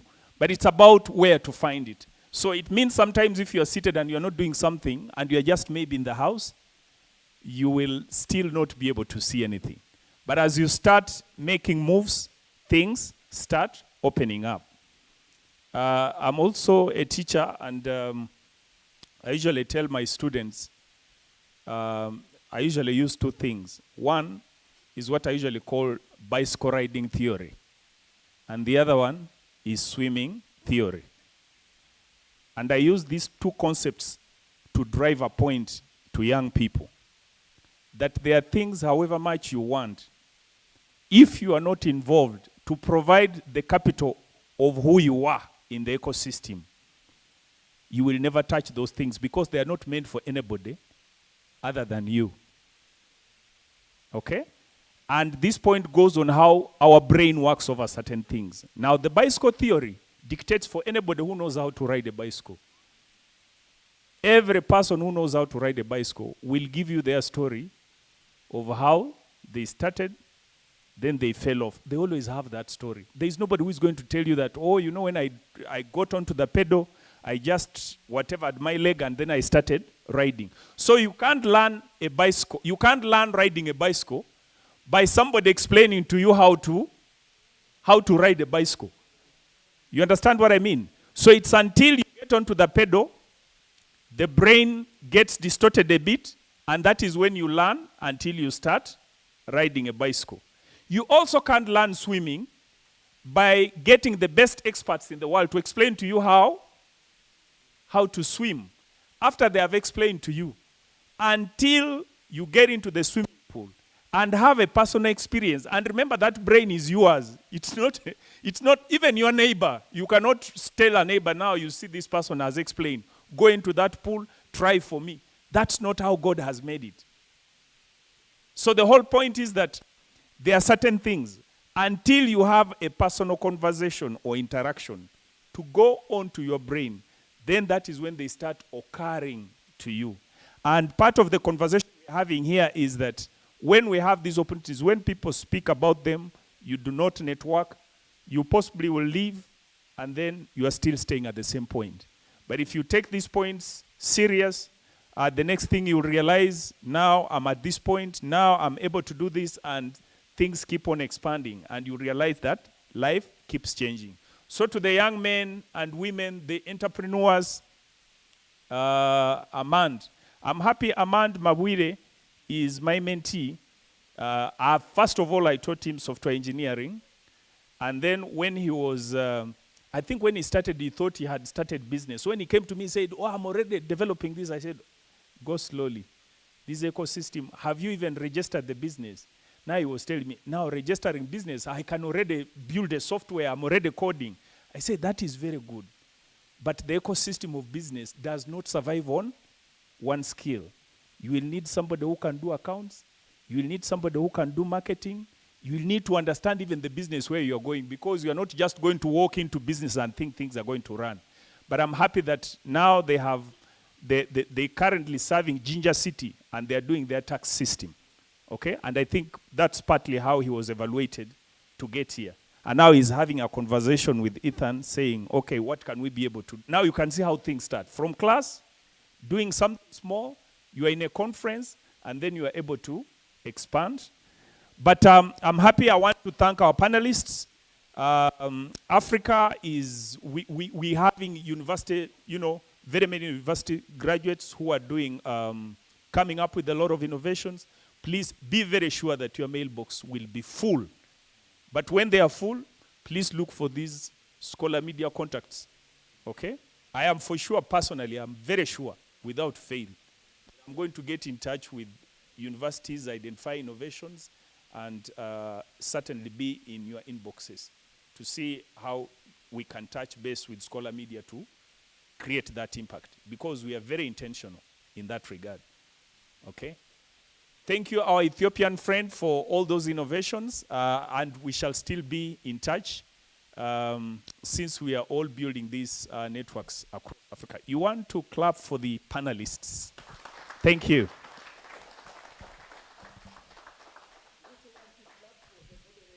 Oh, by the way, there was something she had asked about the skills. I think that's something we can, like sometimes people just talk about digital literacy. Even by the way, in very high institutions, what do you want, what are those skills? But I think part of them, he has started about e-commerce, that could be a direction. But like we have said, needs assessment is very important. Yeah, I teach a course unit called ICT for Development to master's students. And what we say these days, it's very important that the affected person, first of all, knows what the challenges are. Because now when we know that, we can be able to customize and be able to create a solution. I mean, it's like a participatory approach. But if we have the top down, sometimes we will throw the innovation to you, but it can't work. Now, for example, in the environment where they're a little bit, if you look in terms of their network, the type of solutions they're having, their economy, you will find that even if we brought those solutions directly, depending on the type of network you have, it might not. So that's why it's important you start by making sure that you clearly identify your areas, and then we see what can actually be able to fit in. But we can be able to have that conversation some other time. Thank you. Thank you. Please, you can leave at will.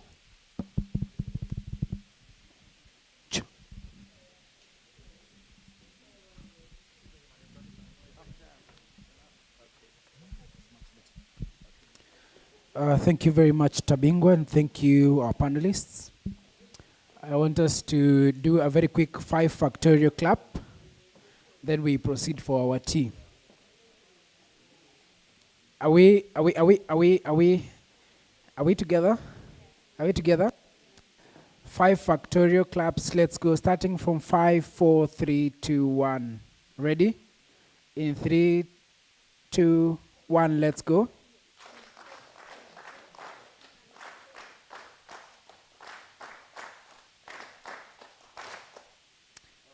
It was a bit weak in the beginning. I've not felt it, really. Can we do it again? All right, in 3, 2, 1, let's go.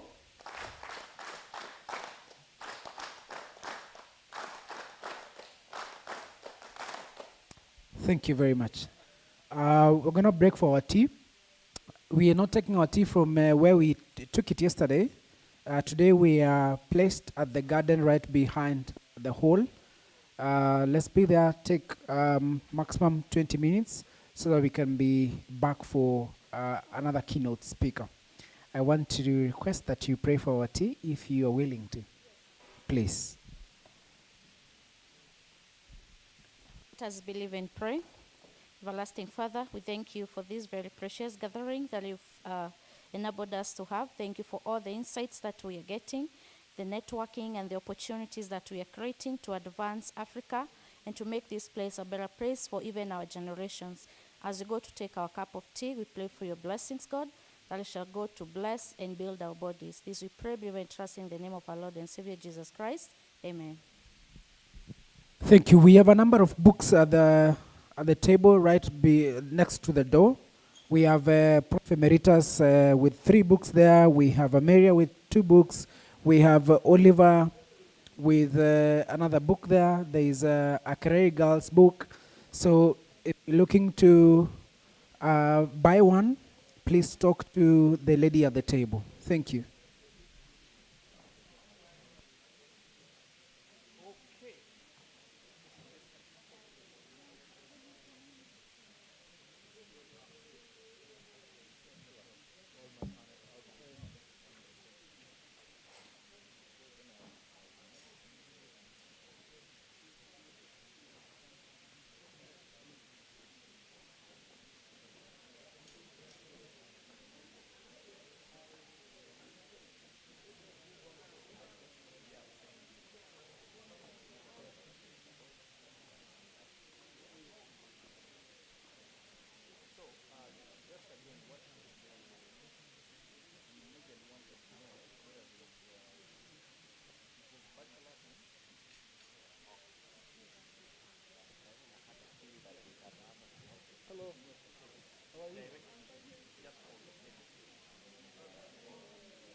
had Dr. Edna speak to us yesterday, and she talked about reimagining Africa through ourselves,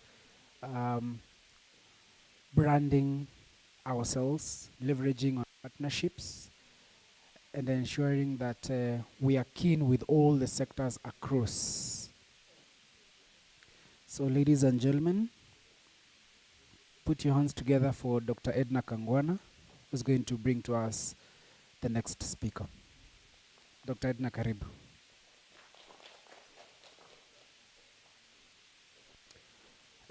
Tumpe makofi ya daktari.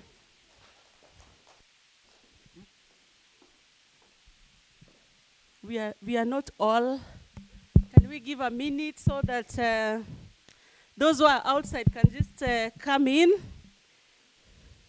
I have a very rich profile here to read for our next speaker. And it's very good when all of us are in. Maybe, Jailers, you can help me bring them in. Eh?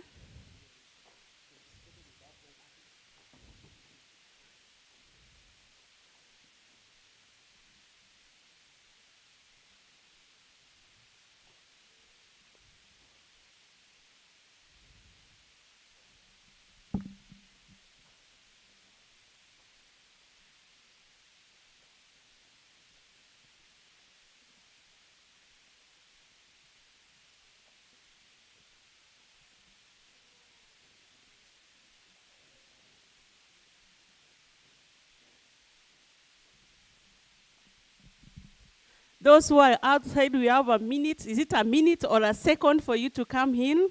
We want to be full house.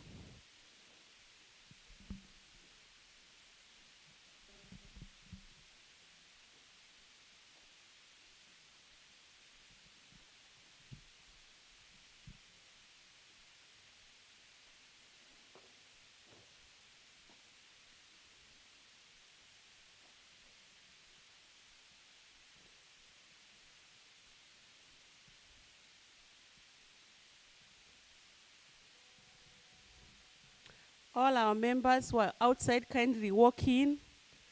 In the next few seconds, we are about to start.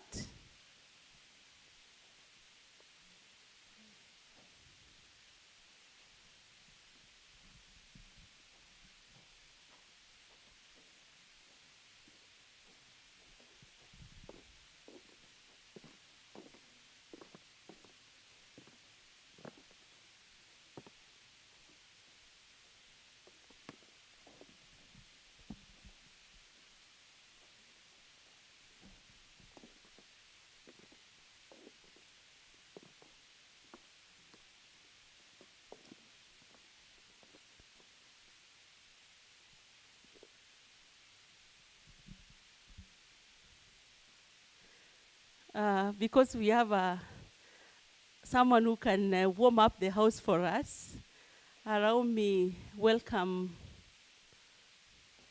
our sister who sang to us yesterday to come and warm the house so that we can be full house. So you clap for her, she comes. Karibu sana. Connected.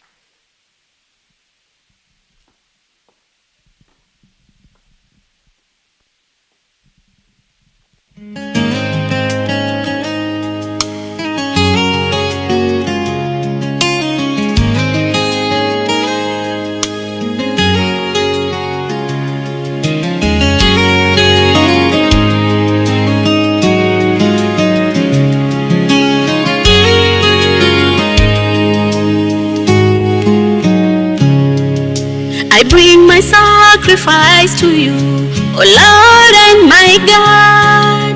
I lift my voice and hands to you, forever I will sing.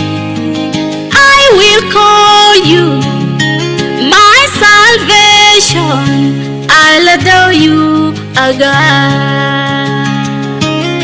I bring my sacrifice to you, O Lord and my God. I lift my voice and hands to you, forever I will sing. I will call you my salvation, I'll adore you, agha. Japo pepo zivume, mimi sitahofu, na mawimbi yanipige, nitakaza mwendo.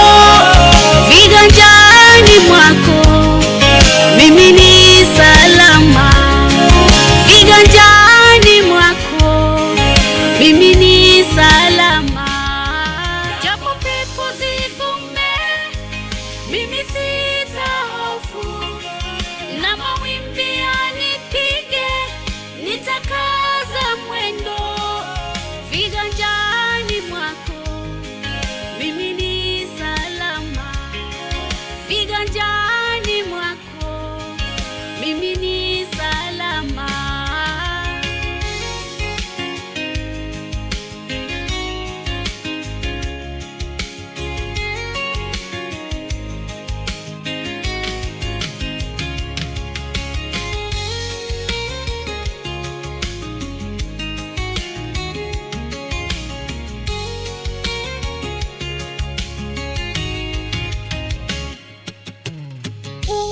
Uliahidi utarejea mara ya pili kunichukua.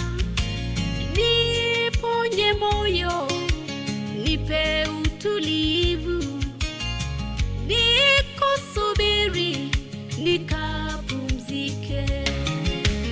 Uliahidi utarejea mara ya pili kunichukua.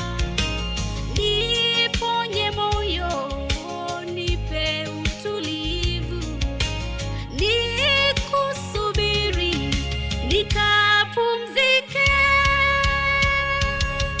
Japo pepo zivume, mimi sitahofu, na mawimbi yanipige, nitakaza mwendo. Viganjani mwako mimi ni salama, viganjani mwako mimi ni salama. Japo pepo zivume, mimi sitahofu, na mawimbi yanipige, nitakaza mwendo. Viganjani mwako mimi ni salama, viganjani mwako mimi ni salama.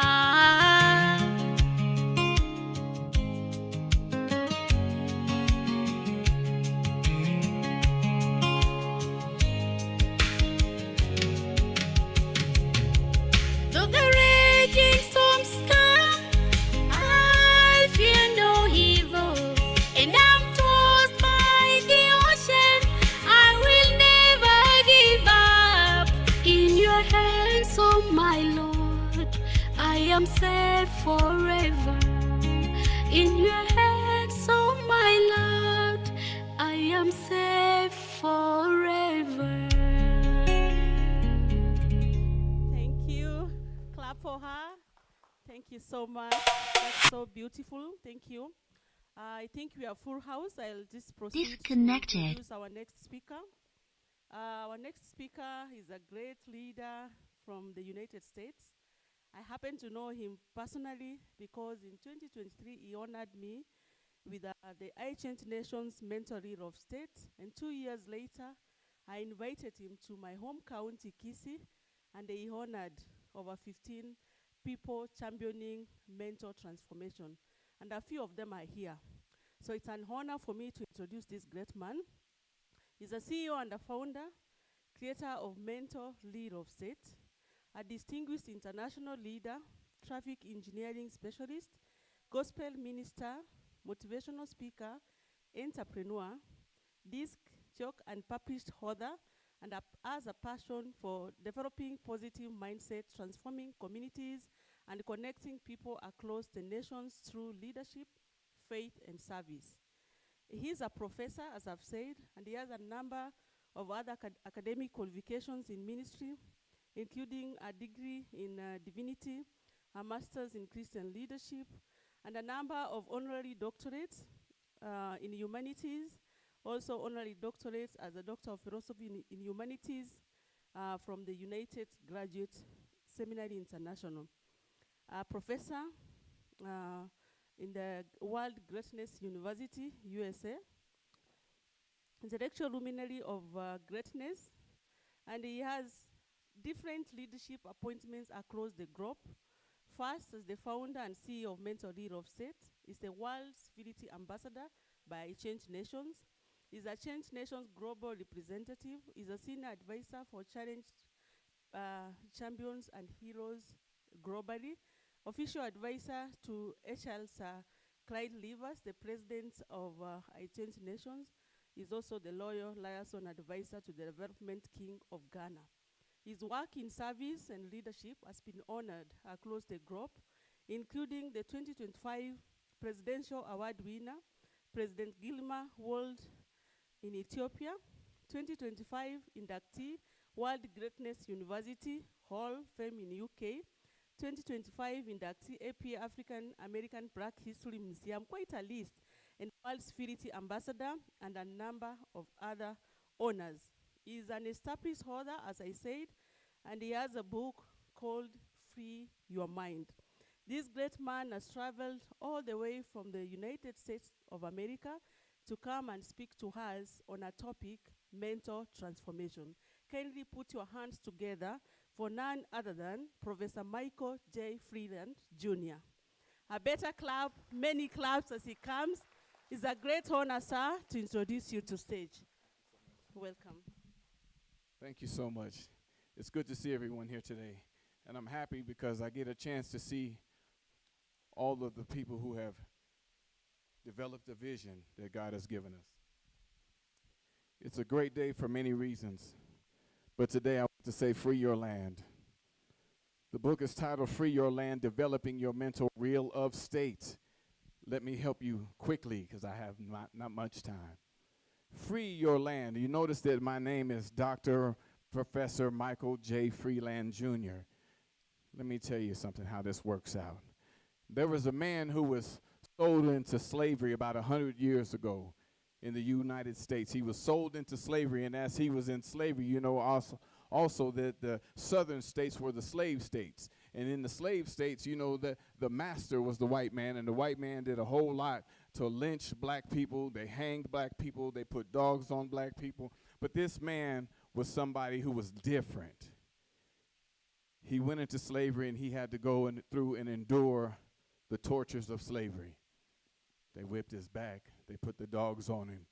They cut on him. They did everything to try to take his name away from him. And if you remember, if you think about the history, that they would take away the name and give them another name because of slavery. They want them to answer to who they tell them they are. And what happened with this man, he decided one day he got tired of taking the whippings from the master. He got tired of working tirelessly all day and all night, and he decided he was going to run. But where was he going to run to? In the southern states, when you run, if they catch you, they are going to kill you. Or they're going to beat you within an inch of your life. But this man decided he was going to run for his life. And when he ran for his life, I can remember him just take it off. No direction, just go. Why? Because he heard that if I can just make it up north to the north states of the United States, that those are called free states. And when you get to the free states, you're going to get up there and you don't have to worry about slavery anymore. You don't have to worry about the master anymore. Once you escape to the free states, you are indeed free. So he ran. And when he ran, it was no stopping. He didn't have any tennis shoes on his feet because the master wanted to make sure he didn't go anywhere.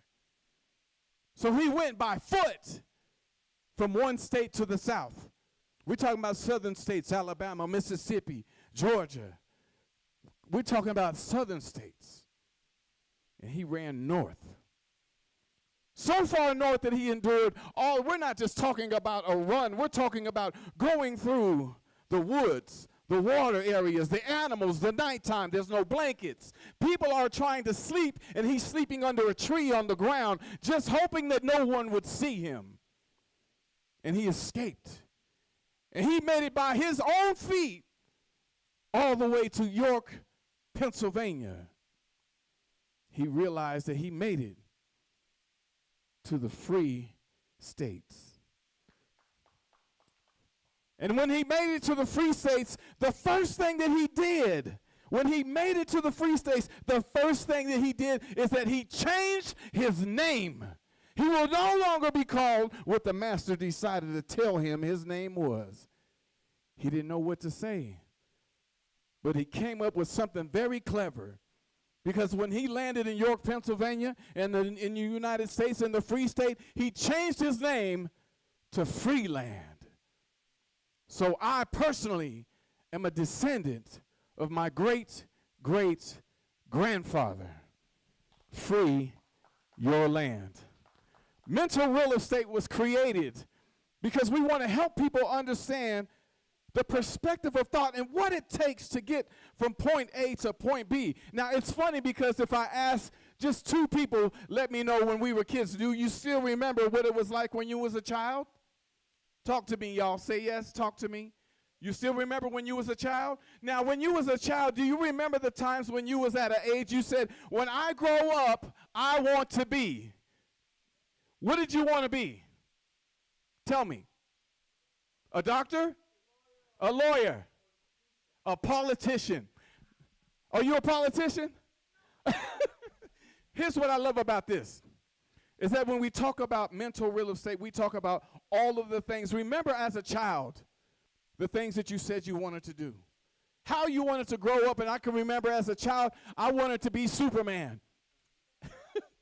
Let me tell you what happened. I realized my dream, let me tell you, because I went to sleep one night, and I had a dream that I was Superman, and I was flying in my dream. And I mean, I was moving, y'all. I was up in the air. I was going fast. I could see the clouds going by. I could look down and see the earth. I was everything I said I wanted to be, Superman. And then when I took off flying again, I realized I was flying real high until I hit the floor because I fell off of the top bunk bed. I fell off the top bunk bed, y'all. That's how I realized I was not destined to be Superman. But I had a dream, just like you had a dream. Just like our children has dreams. And I can remember going to my mom, and I asked my mom for a new pair of shoes. She said, if you want a new pair of shoes, you must think that money grows on trees.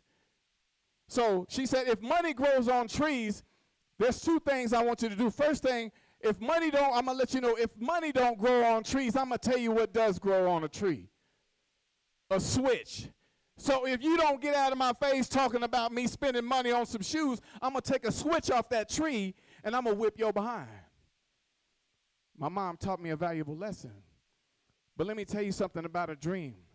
How many of us as parents, as kids, that we understand that they have dreams and aspirations. They want to do something. They want to be someone. And they tell you, Dad, I want to be a pilot.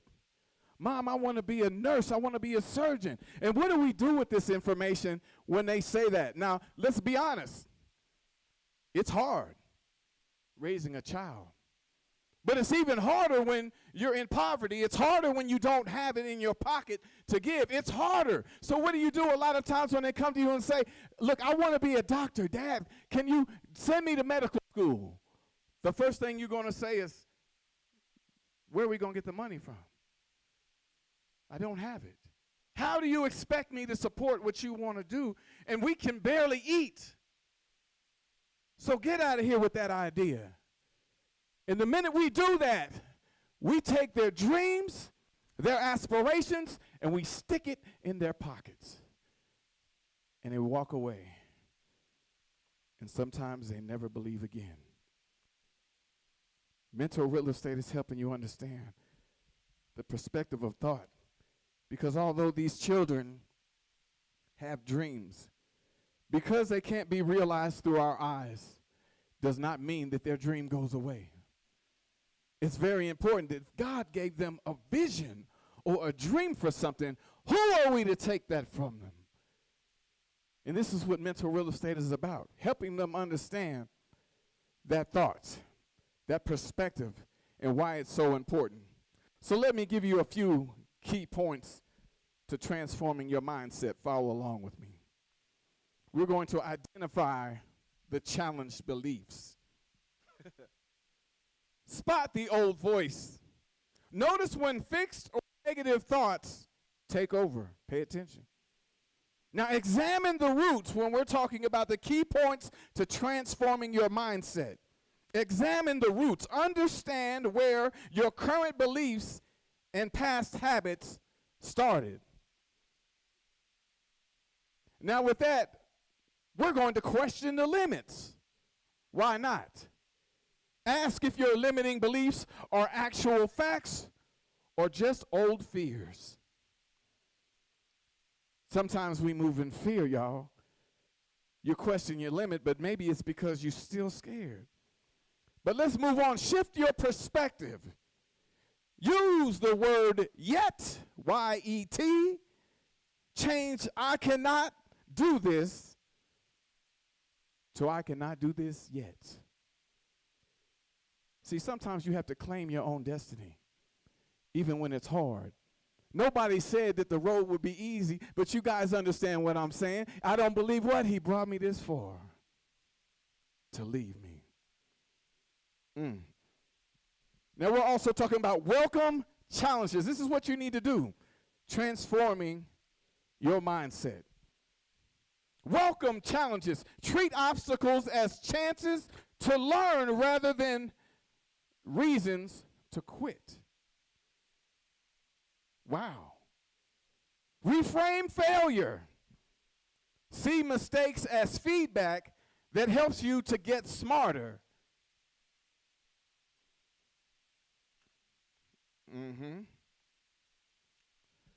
Take action and build habits. Make small choices. Listen to me. Make small choices. How many of us have gotten to that place in our life where we see something we want to go after, but we're looking for the big piece of pie and not the crumbs on the table? Sometimes you just need enough to get yourself started, so make small choices. Do one small thing every day that aligns with your new goal as you create goals for yourself. And control your environment. Spend time around positive people. Spend time around positive people. Spend time around positive people. Do you know what that feels like? And consume uplifting media. Now, how does building, we're going to touch these areas. Building civil societies, how does it affect your mind? We think about these things a lot, but then there's some real practical things to this, and it's something how we need technical terms for reality positions. Understanding where you are is understanding where you're headed, but let me help you with this. Cognitive and emotional benefits. Shared purpose. Working with others gives the brain, this is your mental real estate, gives the brain meaningful goals, which lowers stress. Every one of us likes to see stress evaporate. It really does a number on us, especially as you get older. Empathy growth. Meeting diverse groups helps individuals understand different lives and views. Empowerment. We're going there. Taking action creates a deep sense of control instead of a passive despair. And I like this one. Mental resilience. Strong social networks, they act as a buffer against trauma and hardships. So where does that leave us with social and psychological shifts? Reduce isolation. I'm giving you points. Write if you need it. Community groups combat loneliness, a major cause of mental decline. My goodness. Critical thinking. Public debates and shared problem solving sharpens mentality agility. Trust building. Safe community spaces train the brain to expect cooperation over conflict. I'm going to pause for a second. Because with mental real estate, we're talking about the transformation of your mentality. How do we get you to understand the positive and negative contributor to your mindset? Because it's your mindset that's going to work. Everything that you do is going through the mind. I have a chapter in my book that says the thought creates the action. You can't move without thinking about it first. Something simple as picking up your pen. You have to think about that. You want to take a step, you got to think about that. Take two. But when we're talking about your perspective of thought, where are you? And who are you? There's a lot of people that said, find yourself.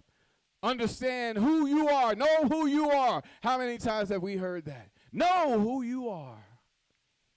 Was they right? Yes. Because the life that we live is the life that we give. To understand more about you is to understand more about me. If you know who you are, it's funny because I spent a lot of time following people around as I was growing older, as I was a child, a teenager, becoming a young adult. I followed people around because I didn't have direction. And it's not that people weren't telling me the right things. I just wanted to have my own way. And because I decided I'm going to go my own way, guess what I did? I walked into a lot of mess, a lot of poor choices, and a lot of bad decisions. Because I was following the thing that I thought was going to create the in-person inside of me, rather than understanding that the external was damaged. Because your vision doesn't give me my vision. Your vision is for you, but the thing is, for me to follow your vision, I have to accept your idea. And if I can accept your idea, yes, I may support you. Yes, I may follow you around. Yes, I may go everywhere that you're going and do all of the things that you're doing. But am I standing in the vision that was given to me? When you talk about your vision, what is it about you and who are you? We're not just out here to change lives. We got to understand why we're doing it. It's not the money. It's not the money. It's just not the money. Why do you do what you do? Do you love this? Do you see yourself in your vision? If you see yourself in your vision, you're going to pull out some things about you that's going to start embedding itself inside of the character that you are. But the good thing I like about learning more about yourself, that as you continue to fill yourself with more of you, you start understanding all of the things about your old self that don't belong in you. And you begin to expel those things. I no longer want to drink.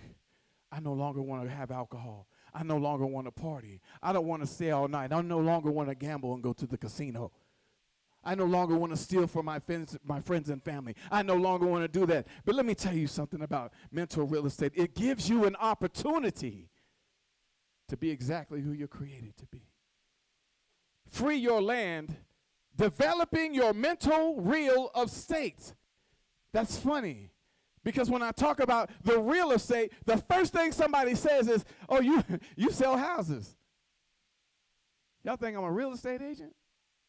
So let me break it down to you. So I'm going to use your terminology. Real estate agent, what? He goes around and he tries to sell you a house. He tells you, this house belongs to you. This is the one that we like. You like this one? Yes, I do. We're going to take this house and we're going to mark this off. We're going to put pins here, and over here. And everything inside of this property belongs to you. This is your house. This is your mental real estate. Now, this is your piece of land, your foundation.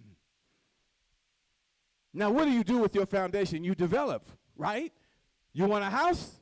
You put a house on your foundation. You want a car? Put a car on your foundation. You want a nice driveway? Put a nice driveway. You want good grass? Put good grass there. You want a fence? Put a fence around your property. But the thing about that is it is your property, your real estate.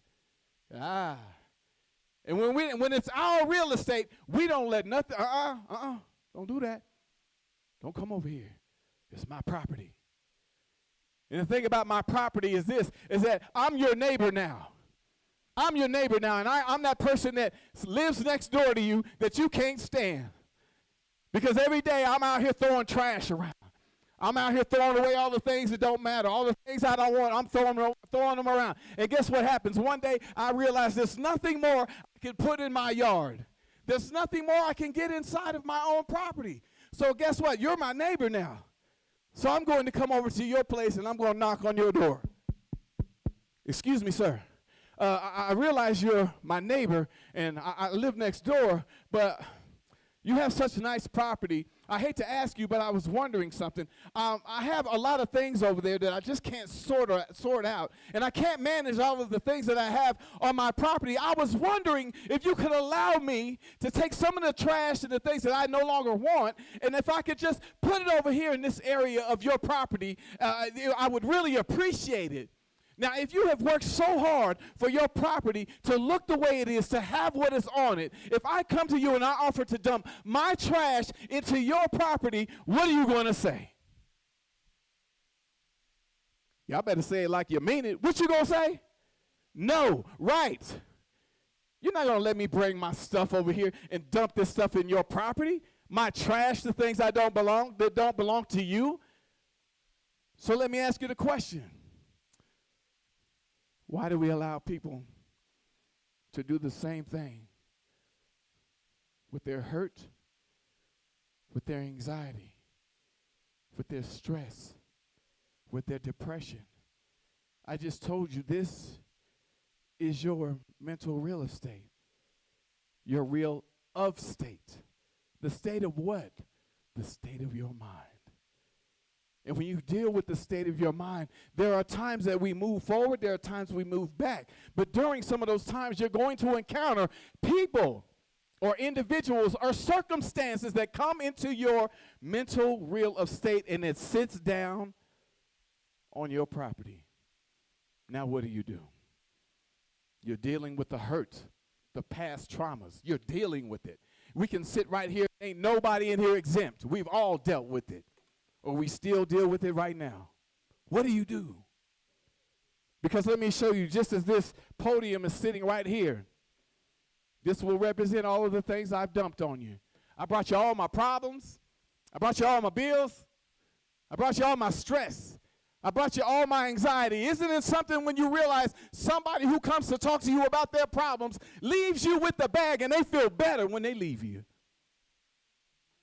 Isn't that something? They'll talk to you, girl, I got to tell you something. I went through such and such, and you're like, really?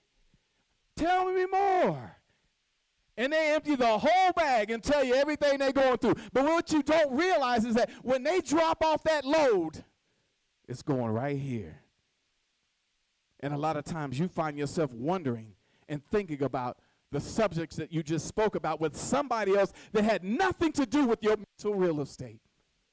But because you adopted it, now it becomes your issue. And what do? I know, ladies. What do? Sometimes let me call my girlfriend. Girl, you won't believe what Susan just called and told me. Let me hand this off to you. So how do we do that? Listen. Everything, this podium is nice and solid. Not easy to move, is it? This represents all of those problems. It represents all of that trouble. And it's sitting inside of your mental real estate. But as long as it sits there, there's not much we can do to address it. So guess what we do? We move around it. We talk about it in other ways. How you doing today? I'm fine. Thank you very much. Everything okay? Yeah, absolutely right. How your kids doing? They doing just fine. Going to school, you know, they ain't bothering nobody. They just taking care of their business. All right, well, take care of yourselves. I got to go. And then they come right back here. And they face their problems. They face their depression. They face their anger. They face their trauma. Everything is still sitting here. In order to develop your mental real estate, you have to understand the concept of what it means to identify those things that have held you down, those things that are stopping you from your progress. When they hold you down, they take control.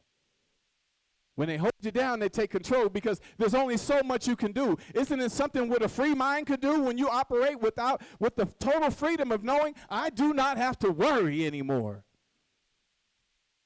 But when we worry, we'll do everything outside of here. But eventually, you're going to come right back to this. And until we address our issues and the mindsets that we have, the mental real estate is going to continue to grow, is going to linger, but it's up to you. Every one of us have a mental real estate because it's real for you. It's real for you. It's real for you. You have to live with your real of state of your mind every single day. Every day. Without pause. You sleep through it? Everything. You wake up worried? Everything. Wake up sick? Everything. You're not excused from what you have because it already belongs to you. So how do we get this for somebody else? How do we do this and transfer this from one point from A to B, C to D, E to F? How do we move this thing around? By understanding who you are will develop exactly who you're supposed to be. Once you understand who you are, it's easier to build the connection with somebody else, and it's easier to recognize when somebody else is not moving with the totality that they were created to be. If you're not who you are, you've seen people before, and you see them act out of character, you recognize that. Because your mental real estate capacity is there. When you see that, you say, why are you doing that? Now, you know that ain't nothing you're supposed to be doing. Why are you acting this way? And you call them to the table. But you cannot do those things if you're not secure in who you are. So here's what I say. Develop yourself. Develop your neighbor. Your neighbor develops, your community develops. Your community develops, the whole area develops. Develop the whole area, you can change the country. You change the country, you can change the world. I have no vision that takes me anything less than settling this thing for the entire world. I've been to many countries with mental real estate. I don't have to brag about it. The evidence and results are there, but it is so serious and passionate to me that I have no alternative. God gave it to me. And if this is my assignment, He is grading my papers. So let me give this to you. I don't tell people to write things down, but if you move to, help yourself. Because we're all entitled to make sure that we do exactly what we're supposed to be doing. So let me give you this one. The opportunity to do something is greater than the reward for doing nothing. I'll say that again. The opportunity to do something, anything, what you imagine, just do whatever you can.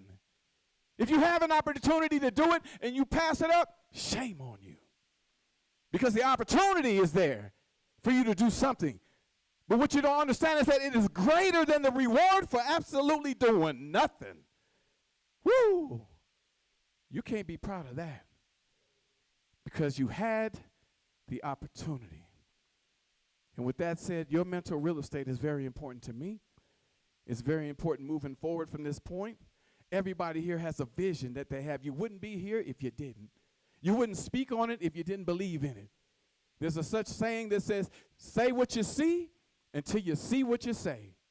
And if you move with that idea, if you think that you're worrying about your initiative taking off, keep saying what you see. That means your mental real estate got the picture. I caught it. Snap, snap. But once you see it, keep saying what you see. Why? Because eventually, you're going to see what you say. Because the opportunity to do something is greater than the reward for doing nothing. I'm Professor Dr. Michael Freeland. Thank you so much for giving me this platform and opportunity. I appreciate all of you very much. Thank you. Thank you very much. Carabanda, Señorita. Carabanda, Señorita. Connected. Carabanda, Señorita. Thank you very much, Prof. That was very, very powerful. Before I bring Bonnie Shelton, Biaki, there are books at that table that I want to bring to our attention. We have Prof. Micheka's Walking the Promise. All right. Even better. Disconnected. Please, if you can come. Yes.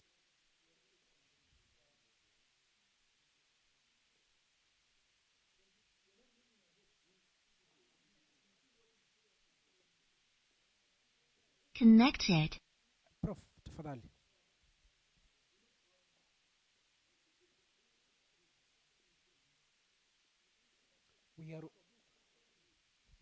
We are also live. Oh, really? What I think the best thing to do, there's another one left. There's another one, smaller one. There's a baby one left. No, one more.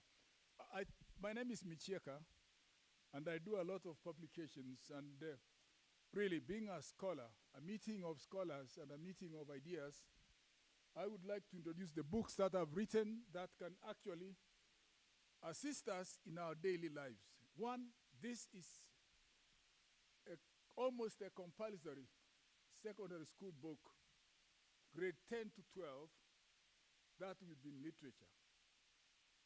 And it is a smaller book, subset. It's called What Next? That is myself, my life history. It originates from this other one, the bigger one, which is called Walking the Promise. Having served in this government for several years and as Vice Chancellor and a brilliant person of some work in industry and as a chairman of several councils, several parastatals, it gives all that it takes to lead institutions of higher learning. And this is my autobiography, which covers about 300 pages. This one, particular one, and it goes for 4,000 bob. This smaller one is 500 for you. I think those of you who are young, your children shall at some point read it in literature. This other one, being an academician, this one talks about university management. From the chancellor to the student who really makes that university. It tells the niceties and the wrongs of happenings even in the current situations of universities.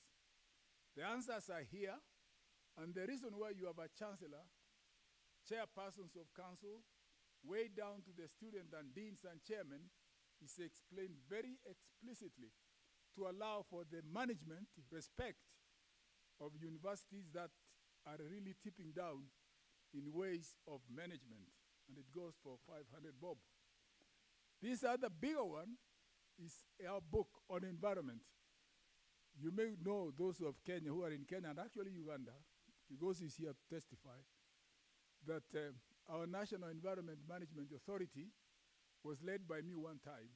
And in the process of doing it, we were following the EMCA, Environmental Management and Coordination Act of 1991, and all my lecture notes, since I went back to teach at the University of Nairobi, are actually here. And it gives a practical, day-to-day problems we suffer, the future, climate change, ocean, green economy, land degradation, mining, mineralogy, artisan mines are actually explained.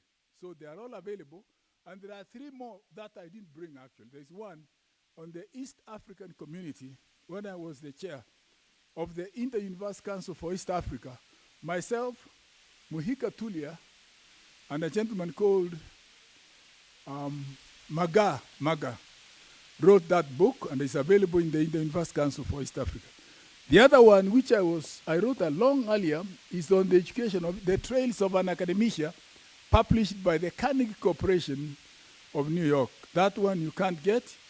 I was actually misled, and it's being sold by a company called, not Carnegie, Amazon at $57 a book, which I'm not getting really any loyalties. So guys, if you have time to read, some of these are available soft, others are now available in hard copies. If you have time, please, scholars, take those books, read, find out the insights of what's happening. She's been here noting what I've been doing, and I thank you for standing by me. I thank you. Thank you so much. Thank you. Thank you. Asante sana Pro. 5 factorial, let's go. 3, 2, 1.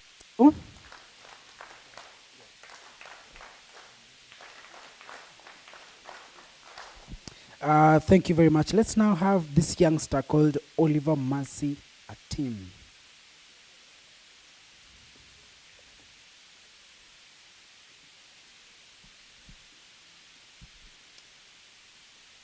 Do we have a gentleman by the name Hamza from Nigeria in the house? Hamza from Nigeria? Oh, yes, please see the gentleman right outside. Khan. Thank you so much, moderator. I'm Atim Oliver Mercy, a student at Kumba University. From Uganda, I'm an author of Unspoken Heroes, The Resilience of the Firstborn Seedlings. This is my journey. In this book, it's a great one to me, and I think to any person who will be able to take a copy.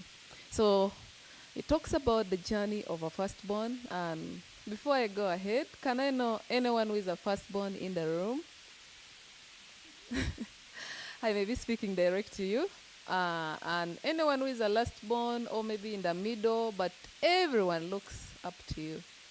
So being a firstborn, it's not only by birth order. So you may be the lastborn when you're the one carrying the load of the family, you're the one carrying the load of the clan. Everyone looks up to you. This book is for you. It talks about the resilience of firstborns, the emotional tolls these people go through. Firstborns normally go through a lot. And they may have no one to cry to, they may have no shoulder to lean to. But when they have the book, or when you get the copy of the book and dedicate to that very firstborn, you'll really speak the voice. You'll give it a home. Thank you so much. 3, 2, 1, let's go. Why are we so mean? 3, 2, 1, 5 factorial, let's go.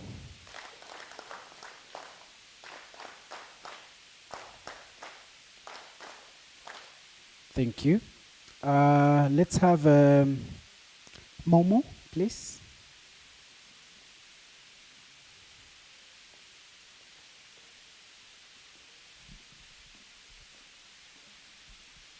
Hello everyone. You don't look happy. Give me a big smile. Are we tired? I'm happy to be here. Yesterday you heard about me. I'm Amelia Momo Masiko. I'm from Uganda and I suffered from an identity crisis. So this is my life story and I'm using my story to help every other person who is suffering from an identity crisis. If I could make it, then those who are suffering can also make it. I'm using transformation of our environment, nature, planting very beautiful flowers, especially the orchid. Those of you who have got my cards, I help people and businesses bloom like orchids. You know, orchids don't bloom easily. So with us, I'll be happy if we share my journey together. Thank you.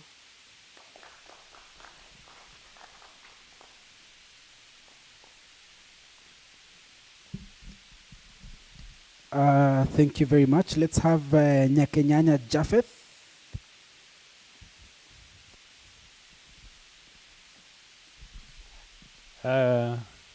Good morning, everyone. My name is Nyakenyanya Japheth. I think yesterday we had a conversation. As I take this opportunity to speak to the scholars, I'm so passionate on to see relationship working.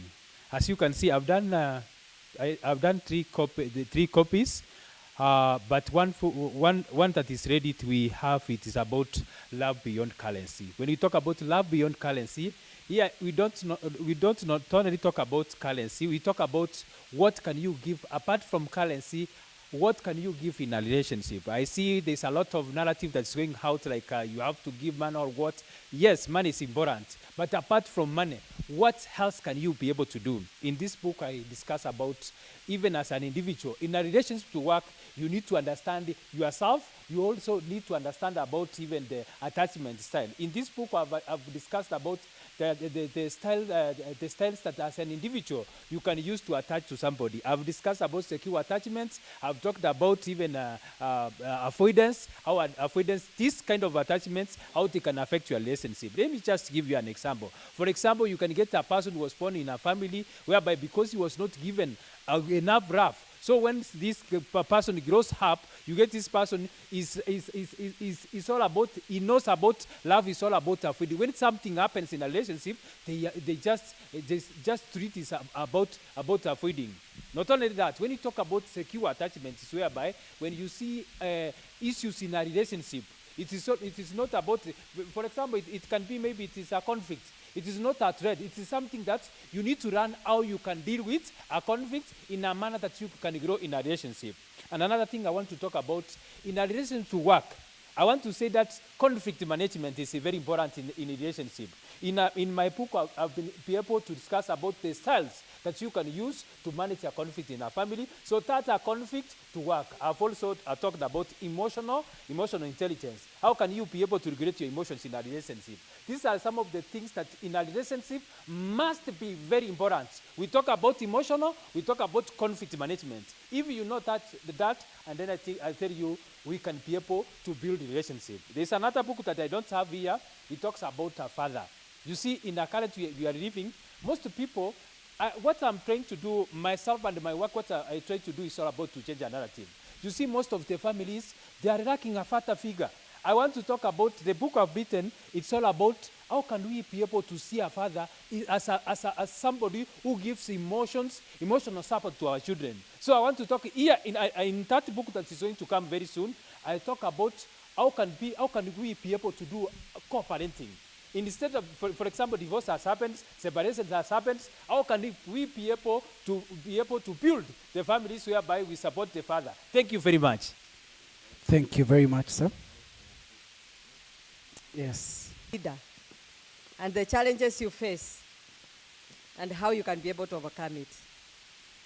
It goes for 500. We can promote these girls because majorly why we had it is to help the needy students in the school so that we can get some little money and help those ones who are needy. There are those ones who cannot be able to pay anything, they cannot be able to do anything for themselves. So we get this little money and we can be able to supplement on what they're doing. Thank you so much. Thank you. I'm glad to know that the money is actually going back to cause a social impact that is very positive and advancing education for the girl child at Kereri Girls. Thank you very much. Have we clapped for her? Where are we mean with our clapping? Eh?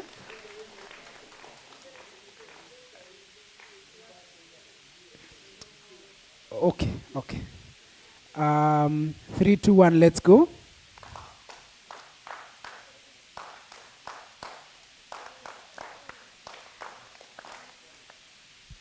All right, Prof. My book is the only soft copy. I've not printed them, but I can send it to you.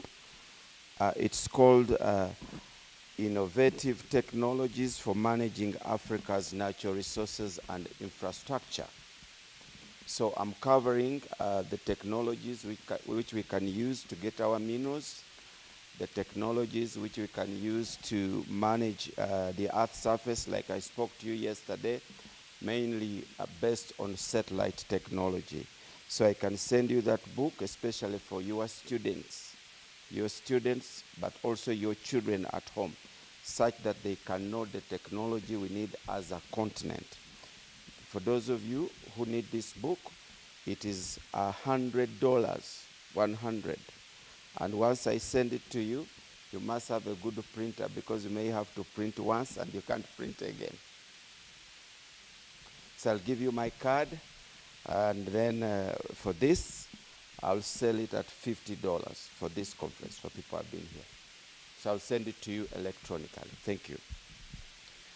Thank you very much, Prof. Karabanda, Señorita. I want to provoke Dr. Edna Kangwana because I know she's writing. Doc, I've really waited for your book. Please do something.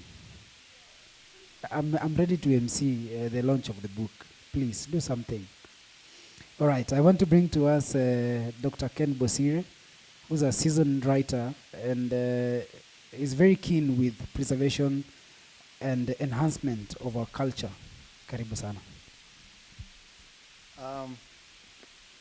I'm pleased to be here and standing in front of you to be amongst brains thinking and projecting the future of our continent. I am a retired engineer, 4 years now into retirement, and I was born in a humble rural village. I grew up as a rural village boy, but there was something about that village that eventually made me to be who I am and where I am standing in front of you. The rich culture. I come from the community of Avagusi. Avagusi, they live in the southwestern part of Kenya, and they speak a Bantu language, Ekegusi. By the time we started doing the first ever Ekegusi dictionary, which we call a comprehensive Ekegusi dictionary, we realized that this language was going away, just like small other languages of the world, not just Africa, are going away because they face pressure from what we call dominant languages such as English. I know that when I stand here as a language activist, I am talking to you and about many languages in our continent. And unless these languages are documented now, before those who know the languages well, they will go away with that knowledge, and that will be the end or the beginning of the end of the languages. According to estimates, we are going to lose more than 50% or even more of the languages of the world in less than 50 years. 94% of the population of the world, 94% of the population of the world talk so many small languages, and only 4% talk and use few languages, which are, 96% use more of the languages, and it goes opposite. The many the people we have, the less languages they speak. The more languages are spoken by a very small people, a small number of people. Now, I am here to urge you to go back home, wherever you are, whatever you know about your indigenous language, and document it. Is it a story? Is it a song? Is it a riddle, a wise saying, a metaphor, whatever it is? Go and document it. Keep it so that it remains for posterity. Someone has said that it will indeed be okay if all of us spoke one language. You know, when I wake up in the morning in the rural village, I hear different birds singing different songs. And that makes the diversity that there is, the diversity of languages and cultures. Then imagine somebody telling me that all humanity, we sing and we speak one language. With globalization and the threat that our languages face, I urge you that when you go back home, do something about those dying languages, and Ekekusi is one of them. The only Bantu language that you will say is vibrant and moving is Kiswahili in East Africa. Kiswahili. Others face a lot of pressure. Finally, before I sit, we are doing the second edition of the language, of the dictionary, and we are doing something that will be okay with the emerging technology, AI.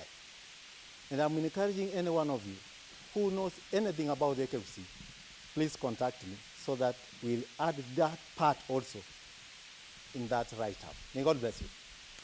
Thank you very much. Asante sana. Did you talk about your book? Oh, sorry. Because of transport logistics, I couldn't come here with...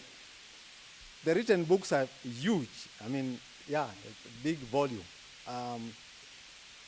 But if you need one, please get in touch with me. After retirement, I got into mediation. I am a trained mediator. In the village, there's something we are doing also to uplift those vulnerable groups. And I am a patron of several groups. And above all, I also like talking to the youth. Recently, we did a book that covers the entirety of Ekekusi, and some of you are sitting here, can see Professor Michieka raising his hand. I mean, we have done a compendium of Ekekusi because we realize that our youth do not have the history of where we have come from, and most probably where we are going. So it is in the works, and we hope that by the end of the year, we'll have our Ekekusi compendium. Thank you so much. Thank you very much, Doc. It is just this year that I followed up my roots, and I got to identify the house that I belong to just this year in more than 3 decades. So thank you for reminding us that we need just to move on a global scale, but we also need to identify with our roots and where we come from, because our identity is very important in us redefining ourselves and becoming our best versions. I see Dr. Benedina, you joined us a bit later. You will have time to introduce yourself. We're also waiting on your book. On behalf of His Grace Dr. Kennedy, I want to also introduce his books. Number 1, Being There, the Ministry of Presence Chaplaincy Explained. This is a book that dives deep down into what it actually to be a spiritual leader to students in colleges, in high schools, and even primary schools. Another book is Your Life Matters, the Gospel of Human Dignity. We will get to experience these books a bit, I think a bit later. We are grateful that you have shared your knowledge with us. Is there anyone else who has a book and they'd like to introduce the book before we close on that chapter? Oh yes, please. Dr. Dan. Yeah, before I introduce my books, somebody has talked about the indigenous languages dying. For those ones who were able to listen to my presentation, I presented myself very eloquently, mentioned my clan, mentioned the territory of Buganda, where I come from. And the message was that each one of us here must be eloquent about where they come from, about their roots. No one is obliged to promote your roots. It is you who has to do it. Unfortunately, in this modern era, many of us feel shy about our roots and speak bad about other people's what? Roots, right? Why don't you mind about your roots instead of minding about other people's what? Roots and demonizing them. So the message is each one of us should promote their own roots. So I entirely agree with you. The books which I presented were on the curriculum, competence-based curriculum. The other one was financial literacy, right? The other one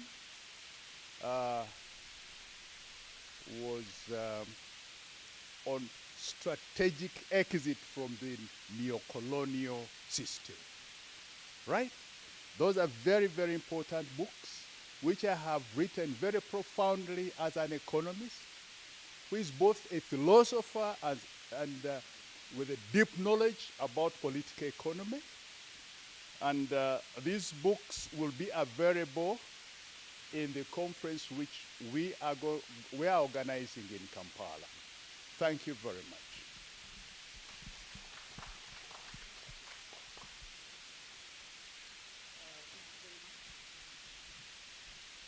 Thank you very much, Doc. I want to bring to us the CEO, Bleeding Inc., Boniface Otieno, I think as the last person to introduce their book.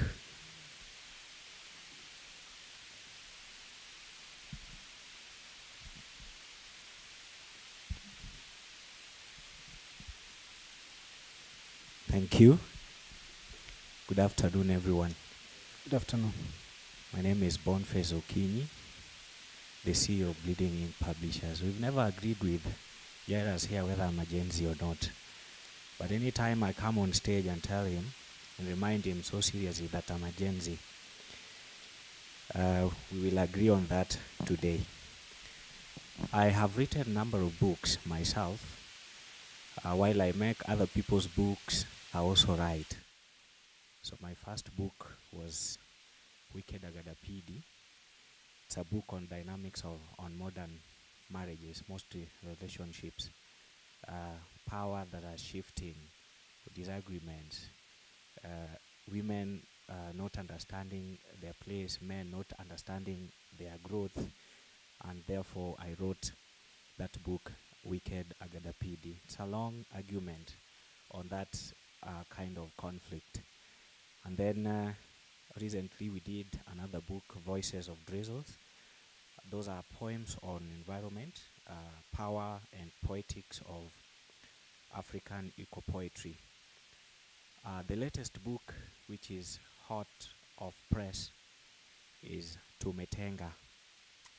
Tumetenga is a renowned say in the country Kenya, which translates in English, for those who don't get it, we've set aside. Tumetenga is a political poetry collection. It's poems on politics and governance in Africa. So what are we looking at in that collection? Different narratives that have been forged by different leaders of all generations to keep maybe lying, mostly lying to the citizens and not delivering properly. So it's a poetic protest, and the book was forwarded by our chief guest today, Professor Lumumba, edited by myself, and Professor Wangari Mwai and Professor Kivuta Kibwana, and another young poet, Ruth Koech. So that book is available at Nuria Bookstore. You can get a few copies that are there. The ones that I had are all sold out. But if you want that book to read it, I can make arrangements that you get it anywhere in the world. It's also on Amazon, $20. In Kenya, you only buy it for 1,000 shillings. Thank you. Asante sana. Thank you very much. And a round of applause to Boniface. I now want to bring to us Bonnie Shelton. And I want to believe that he wants us on our feet. I have read the room, nimesikiza ground, na nimeona our energy is a bit low, so I'd want this gentleman to warm us up a little bit.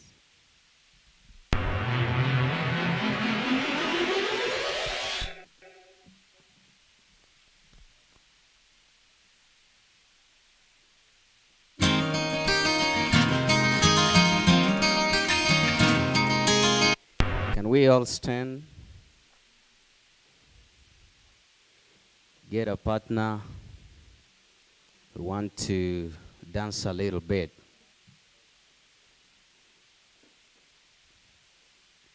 I'm going to do a very common rendition known as the Gambler. I guess many of us knows it, right? On a warm summer's evening, on a train bound for nowhere, you got know when to hold them, know when to fold them, know when to walk away, know when to run. You never count your money. Well, now don't say. All right, let's go now. On a warm summer's evening, on a train bound for nowhere, I met up with a gambler. We were both too tired to sleep, so we took time to stand at the window of the darkness, till bottom of the two curves. He began to speak. He said, son of Madeline, out of written people's faces, knowing what the cats were by the way they held their eyes. So you don't mind the same. I can see your effervescence. For a taste of your whiskey, I'll give you some advice. So I handed my body, he drank down my last swallow. Then he bumped a cigarette and asked me for the light. And then I got that quiet. And this face goes all expression. So you gotta play the game, boy. You gotta learn to play right. You got to know when to hold them, know when to fold them, know when to walk away, know when to run. You never count your money while it's sitting on the table. There'll be time enough for counting when the deal is down. What do I dance? Every gambler knows got a secret of surviving, knowing when to throw away, knowing what to do. 'Cause every hand's a win, and every hand's a loser. But the best that you can hope for is to die really asleep. So when you finish speaking, turn back towards the window, dash out a cigarette and get it out to sleep. Somewhere in the darkness, the gambler broke even. But in his final words, I found the list that I could keep. You got to know when to hold them, know when to fold them, know when to walk away, know when to run. You never count your money when it's sitting on the table. There'll be time enough for counting when the deal is done. You got to know when to hold them, know when to fold them, know when to walk away, know when to run. You never count your money. Well, sitting at the table, there'll be time enough for counting when the deal is done. You got to know when to hold them, know when to fold them, know when to walk away, know when to run. You never count your money. Well, it's sitting at the table, there'll be time enough for counting when the deal is done. Can you give him a round of Oh, yeah. applause? Thank you so much. Hi, guys. Are you ready for this? Are you ready for this? Now,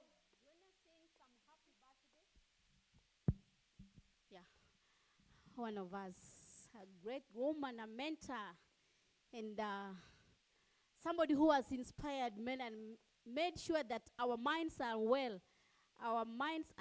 well taken care of. Can you do something? Yeah. So, Bonnie Shelton, I want us to do a birthday song as Bonnie. Bonnie, come. Happy birthday to you. Happy birthday to you. Happy birthday, dear Mama. Happy birthday to you. Let's go now, slow motion. Happy birthday to you. Happy birthday to you. Happy birthday, dear Mama. Happy birthday to you.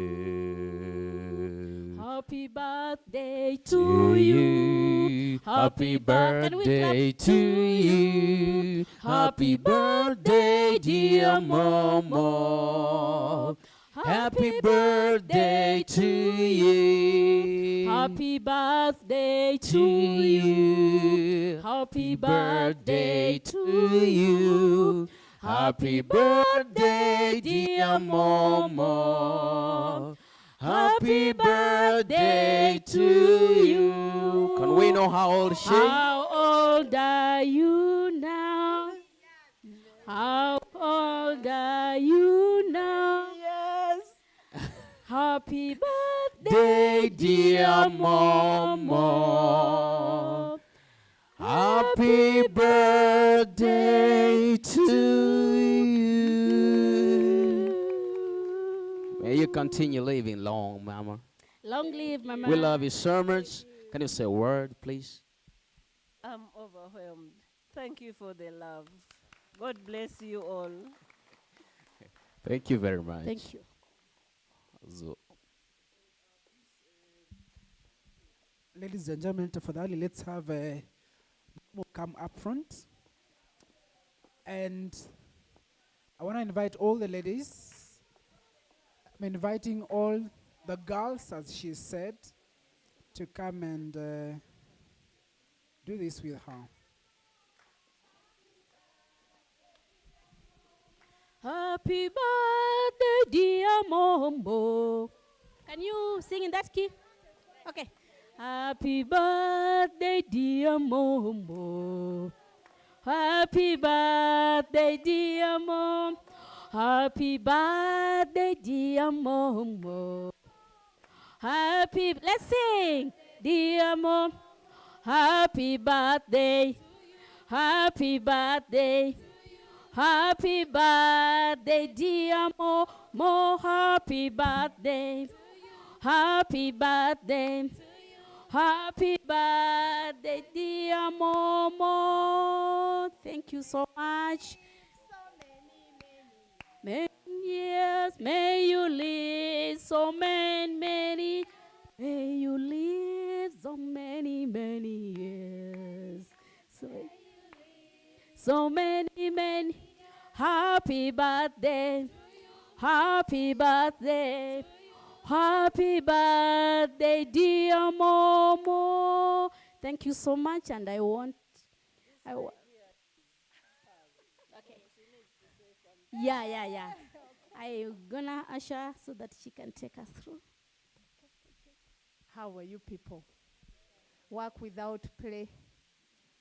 Momo did it for us. I was looking for anything to celebrate, to light up the moment, and she said it. Now I'm going to crack it. She's 68, you people. She's really aging like fine wine. I am so surprised she's 60. If I can be 68 and look like her, one of my goals will be off my bucket list. We love her. I only met her today. Can you imagine we had to travel from Uganda and meet in Kenya? I'm telling you, I met her 2 days ago, and I love her already. Thank you. We had to celebrate you, Momo. Thank you. She's so many things, and if you've not connected, please connect. Let's connect with Momo. She's many things. She's gone through a lot, and I think it was for our sake, all our sake. We want you to pick that long knife, Momo, and put it so far up, as far as your age, up. Okay. She's my mentor and role model. I met her when I had finished university. That's like 40 years ago. And she still looks nice. I hope I'll be like her. I'm glad I know them. So we're going to count from 60. Yes. 60, 50, 40, 30, 20, 10, 1, and 0! Once again, happy birthday to you. Thank you for valuing our nation and valuing us. God bless you and give you many more years. Thank you, everybody. We love you. Now the eating is for everybody. Don't worry, pass by men and we share this girl's birthday.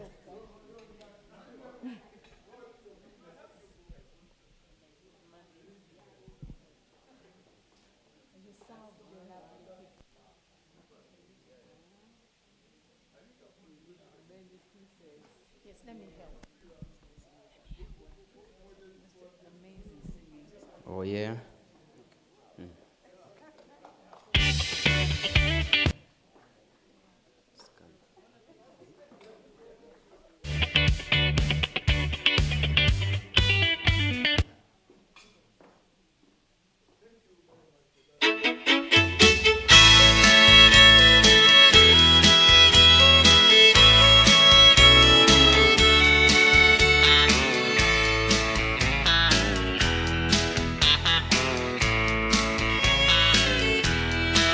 Two young people without a thing, say some vows and spread the wings, settle down just what they need, living on love. She don't care about what is trying, she just like the way he smiles. It takes more than marble and time, living on love. Living on love, buying on time, without somebody looking into that dime. Just like Andy knows that she story will cry. Living on love. It sounds simple, that's what you're thinking. But love can walk too far without blinking. It doesn't change much when you get enough love.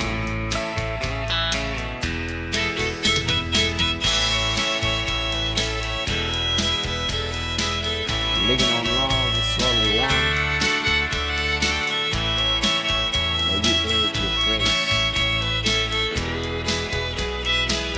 Oh yeah.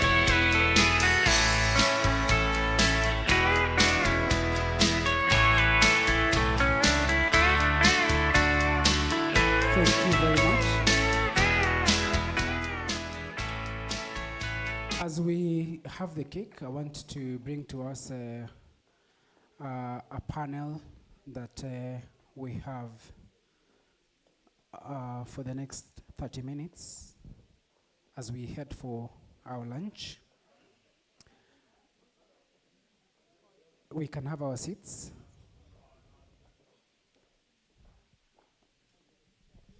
Thank you very much. We can take our seats now. Thank you very much. Thank you very much. I'm calling us to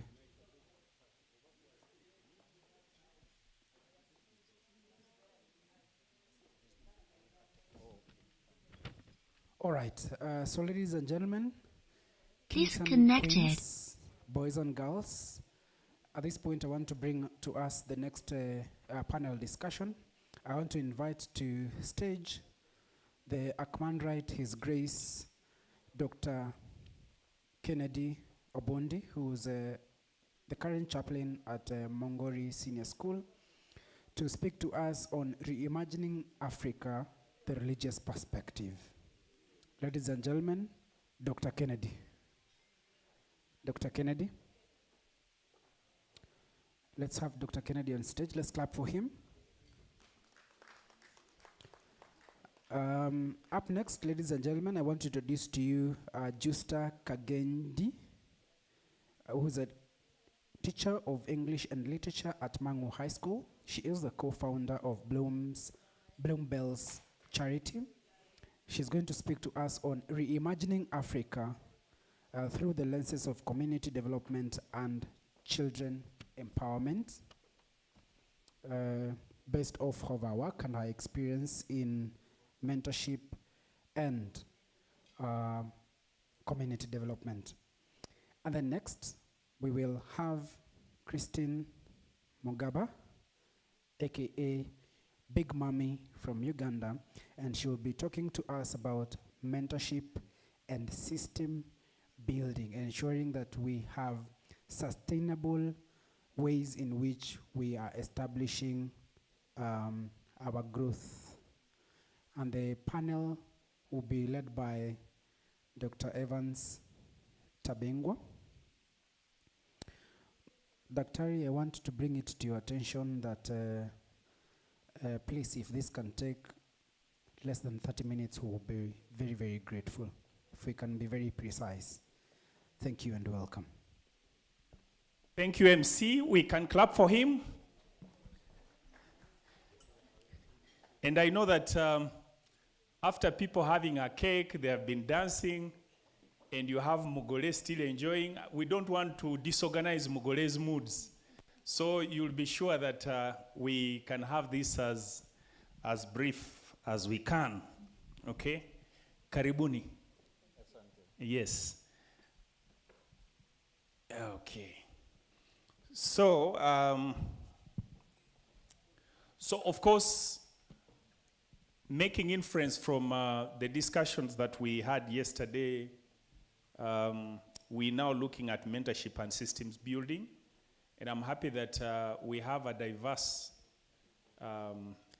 personalities or expertise here who will, of course, be bringing a unique blend to what we are going to discuss. One of them you've heard is in the religious circles or faith-based. And I think we would want to, of course, borrow some ideas from there. We also have one in the legal perspective.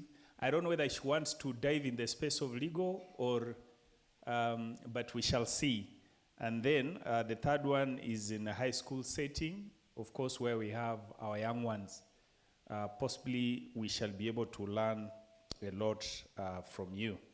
So I'll start with Dr. Kennedy Obondi. We have 30 minutes. I think we shall just have the first round, then we be able to get questions from the audience so that we can utilize. I would ask Dr.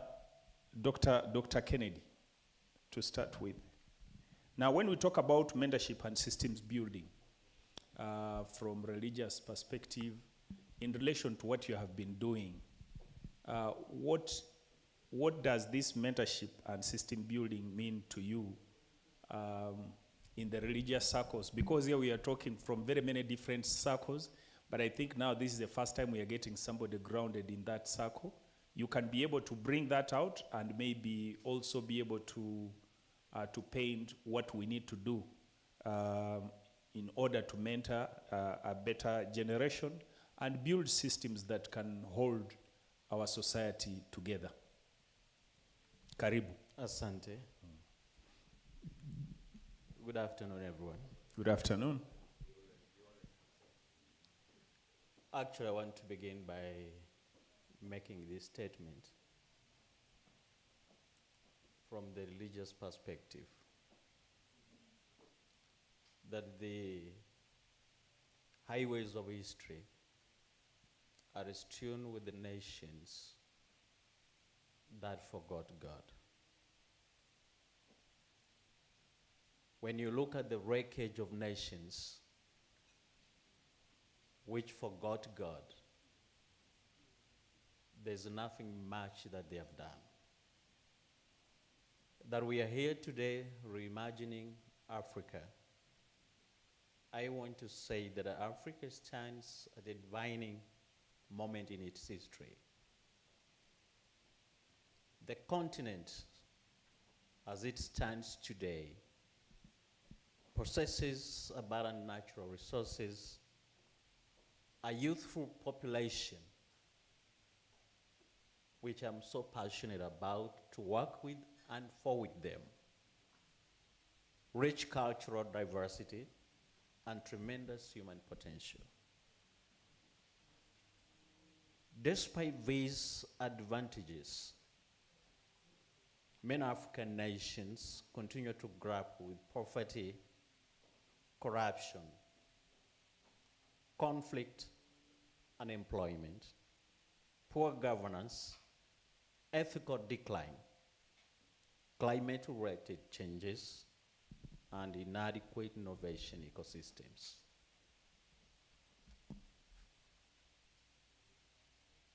When I say this, as Africa seeks sustainable transformation through initiatives such as the African Union's Agenda 2063 and the United Nations Sustainable Development Goals, there is a growing recognition that development must address not only economic and technological progress, but also the moral, ethical, spiritual, and psychosocial dimensions of society. Chaplaincy, traditionally associated with providing spiritual care, has evolved into a multidisciplinary profession that contributes to leadership development, conflict resolution, mental health support, ethical governance, peace building, disaster response, and institutional transformation. It therefore has a significant role in reimagining African thinking and fostering innovation. The reason why I'm saying this, I came across a young university graduate who had lost hope in this life because everything he was doing was not adding up. When he came to me, he told me, "Pastor, I've lost faith in God. And if anything, all the problems that I'm facing, it is as a result of God himself." Oh. Because you cannot tell me that there is a God in heaven who is doing everything for his people, and then here I'm suffering. I told him, "Young man, let me know what is this that God has done to you that you don't want him anymore." So I listened. I sat down, being there for him. Chaplains being the ministry of presence. And when he told me exactly what God has done for him and in his life, I concurred with him. And I also helped him to reject that God. I told him, if for real that this is God who has done this to you, I also don't want that God.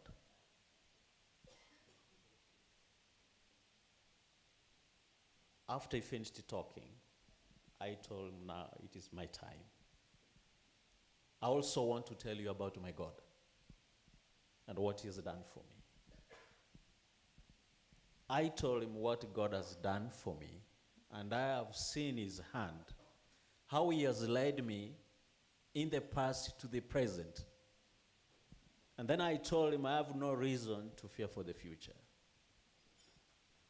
And for that reason, I invited him to try my God. Okay. I helped him to reject his God. But I told him now, before we completely stop this, can we try my God? He told me, okay, fine. Let me try. And as I'm speaking right now, the young man changed his mindset and started thinking positively. Wow. That's why I believe that everything we do, any plans that we have to reimagining Africa, we must put God first. That's the essence of everything. By bringing up ethical leaders, ethical innovators, who will stand for the truth even if the heavens falls. That's my take. Okay. You bring a very important comment just before we go out of that particular point. You know, it's a tough society, and I think Sure. I want to understand maybe possibly where that student or person or youth was coming from, and possibly why there are now many questions around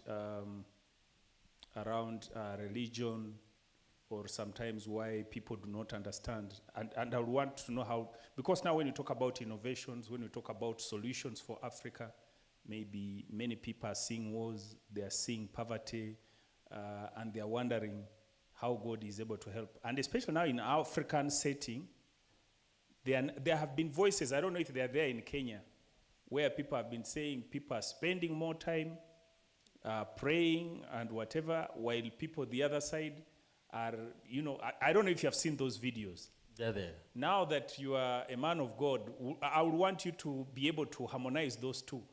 This other field where they are saying people are just praying and they are not, you know, innovating and getting solutions, and the other side where people are using STEM technology. How will you be able to explain maybe the Gen, somebody says we don't use Gen Z, but the young ones now who are looking at these things and making comparative?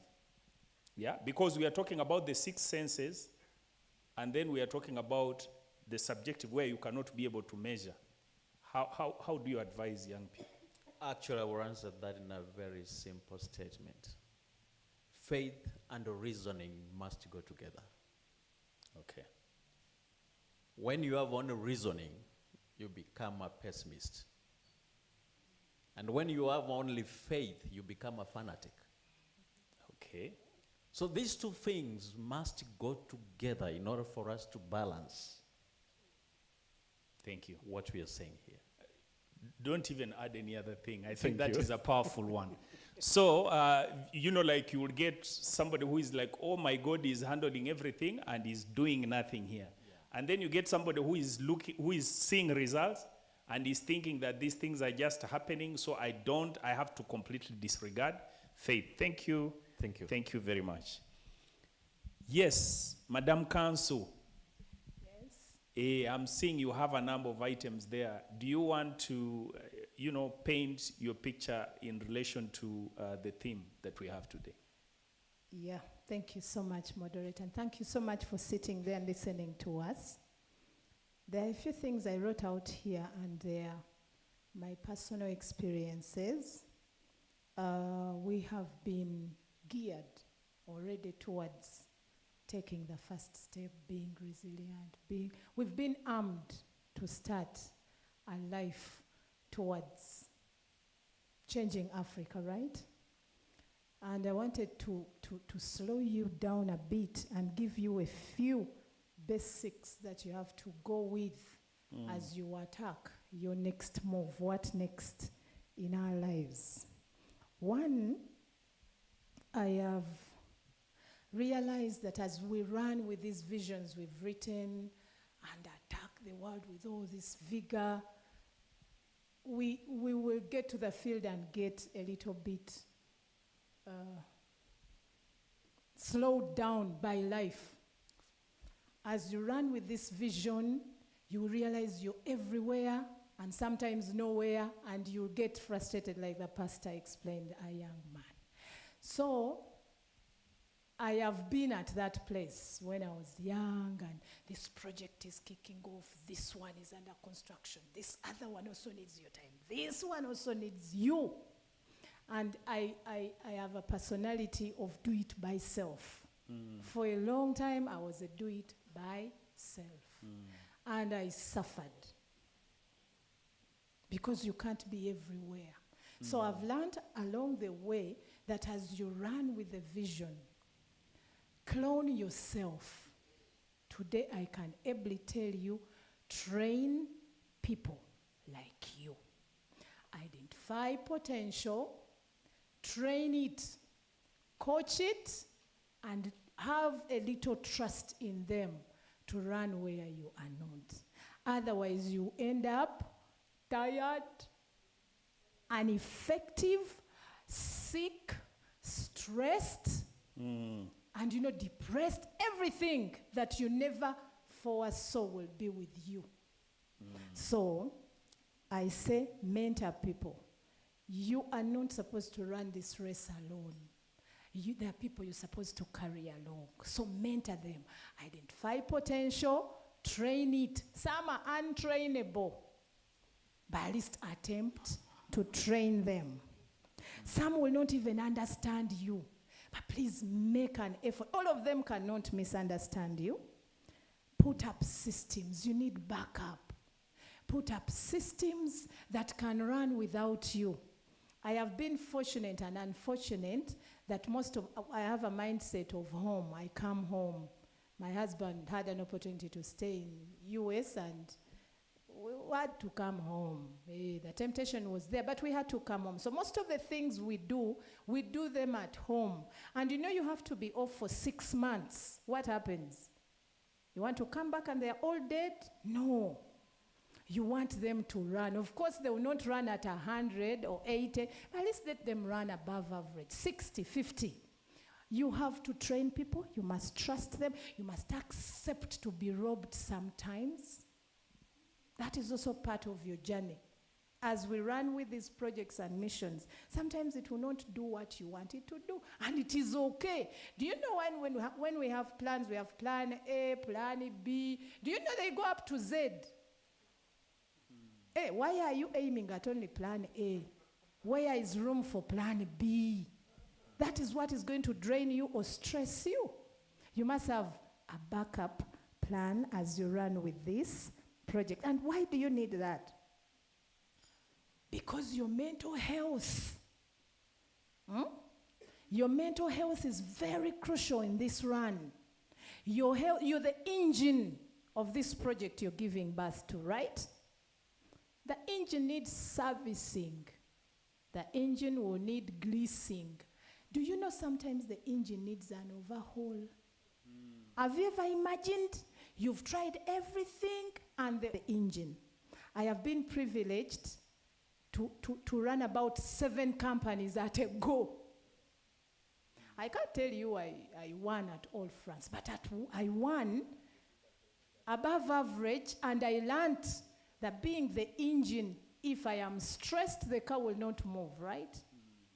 And one day I worried about dying.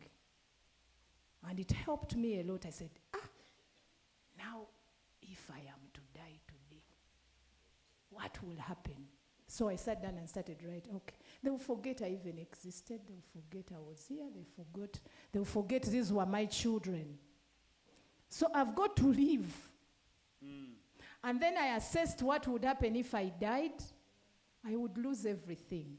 So I picked up the pieces and held dearly to the one thing that entitles me to be a CEO to those other projects, life. So I hung on, and here I am. We are still running. I was so enthusiastic when I was much younger. I ran one of my companies too. You know those best, Uganda runs the best middle-sized companies. SMEs, and they rate us from 0 to 100. So over the years, I was so dying to get on top of that list. And the farthest I went was number 8. People clap for me. I was at that level. And it took a lot of work, but it also set me thinking, what if you died?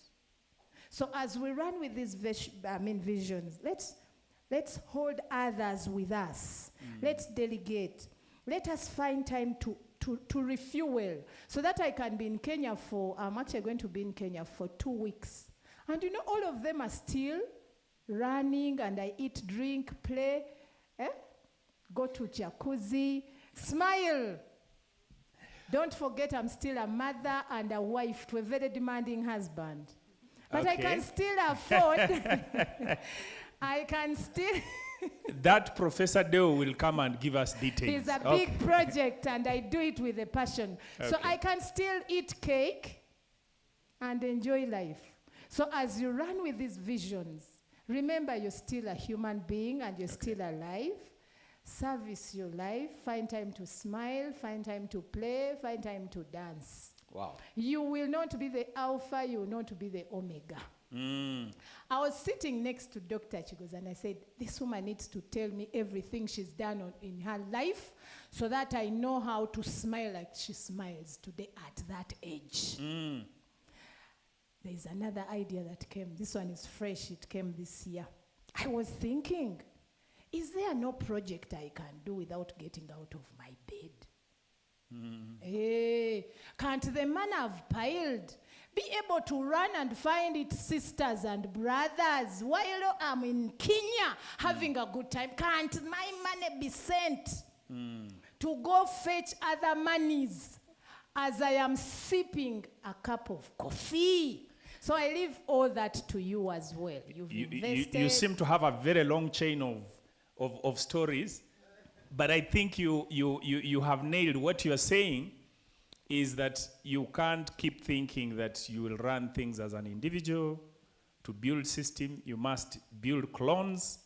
Clones simply meaning that you should have other people who should be able to do the work that you do. I think that comes out very clearly, and we hope we can learn it.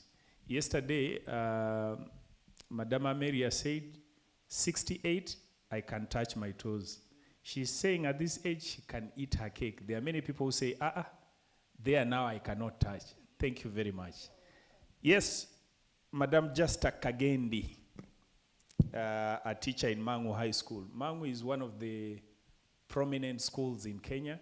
I don't know if it is still, but I knew for a very long time if they tell you you're going to Mangu, then that's it. I think it's a school with over 4,000. Yeah, 4,000 students. So you can imagine the type of school that we're talking about. She's a teacher in English and literature, and also co-founder Bomb Bells Charity. Thank you. What perspective do you paint on this theme of mentorship and building systems? Thank you. Professionally, I'm a teacher, and a teacher of English and literature. I've been teaching for 13 years, but the reason I'm here today is on behalf of Bloom Bells Charity. Maybe a little bit about how Bloom Bells Charity began. It was founded in Ireland, in County Cavan, and then it was registered in Kenya as an NGO in the year 2024, in September. It began as advocacy for menstrual wellness for girls and mentorship for boys. When it was registered, that was the main pillar of the organization.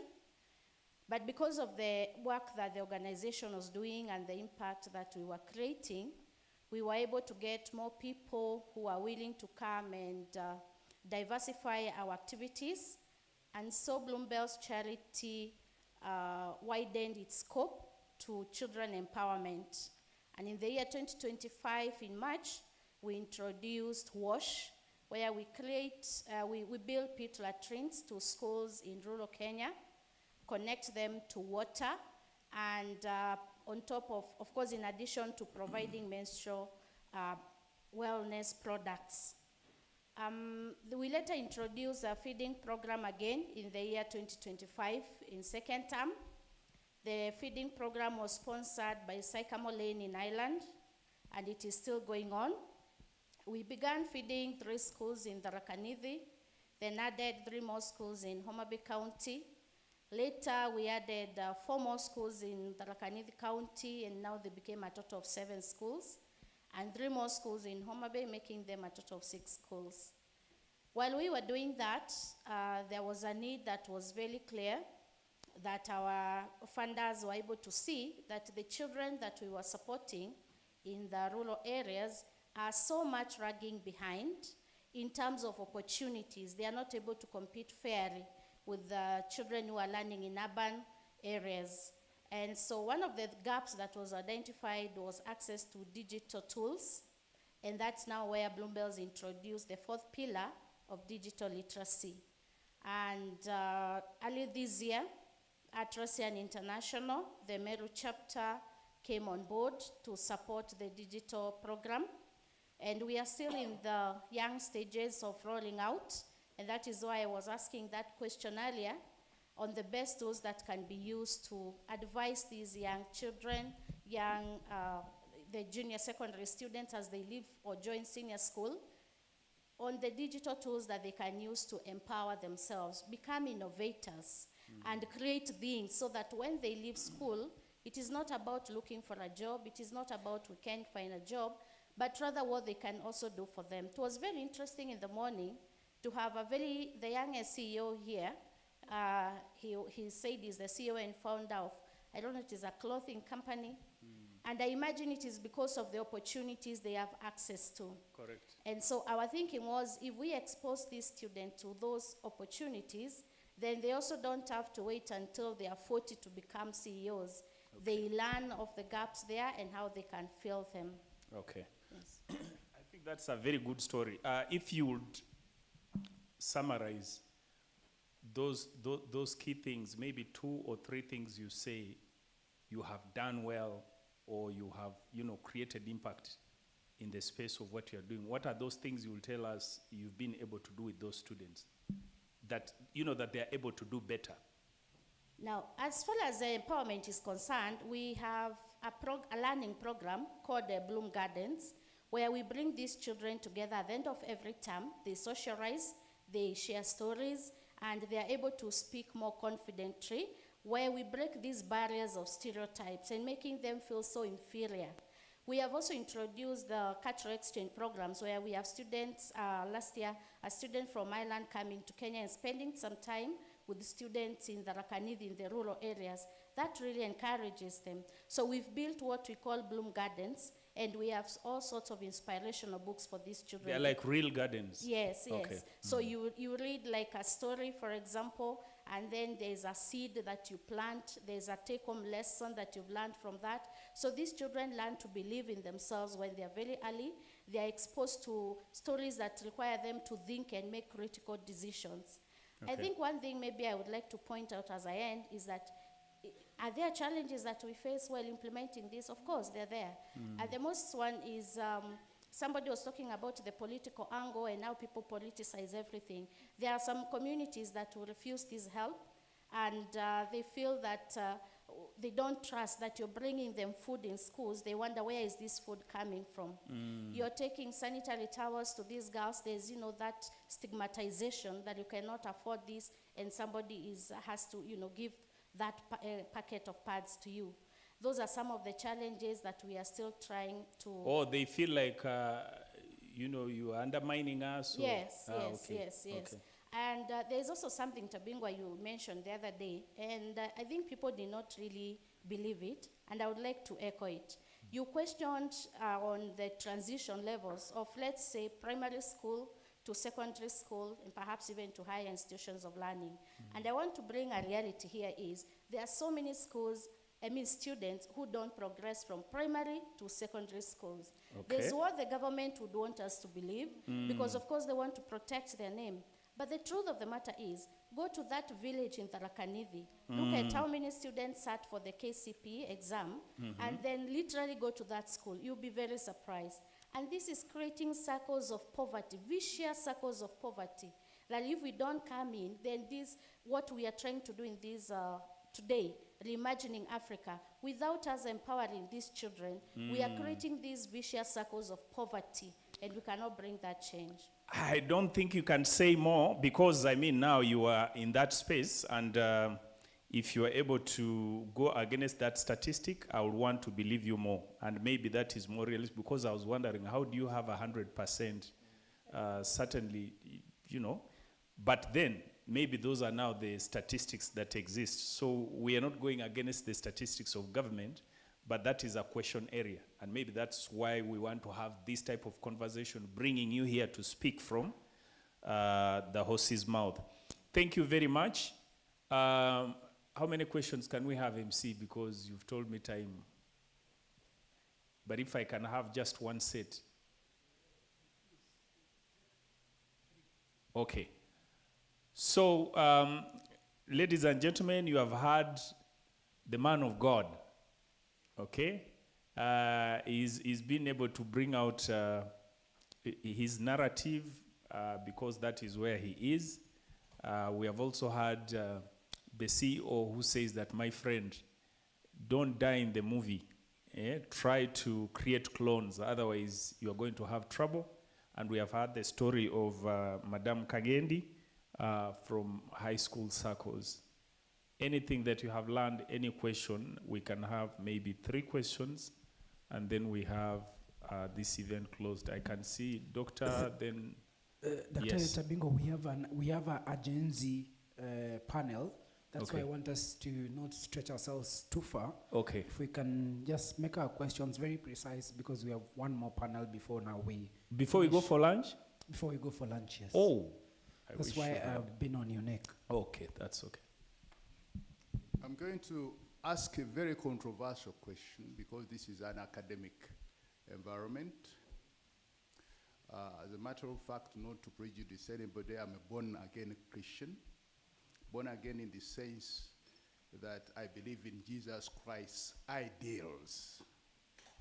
Now, I want to ask you, Pastor, there are holy books. There is the Bible, there is the Quran. These books are not more than 5 years old, 5,000 years old. The world has been here for infinite years. Infinite years. And it is going to continue to be here for infinite years. And as a pastor, you draw your authority from the Bible. Right? Does that Bible contain God?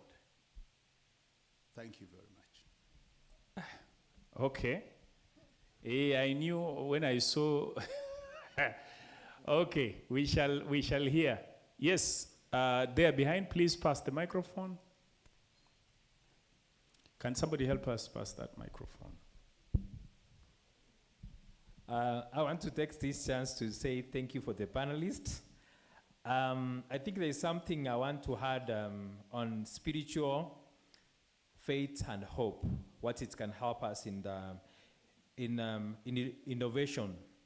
I think one of the things as a psychologist I can be able to say about about spiritual is about faith acts as a catalyst. Because in anything we do as scientists, we need to have faith that things are going to work. And if we don't have faith, I think we may be keeping on procrastinating.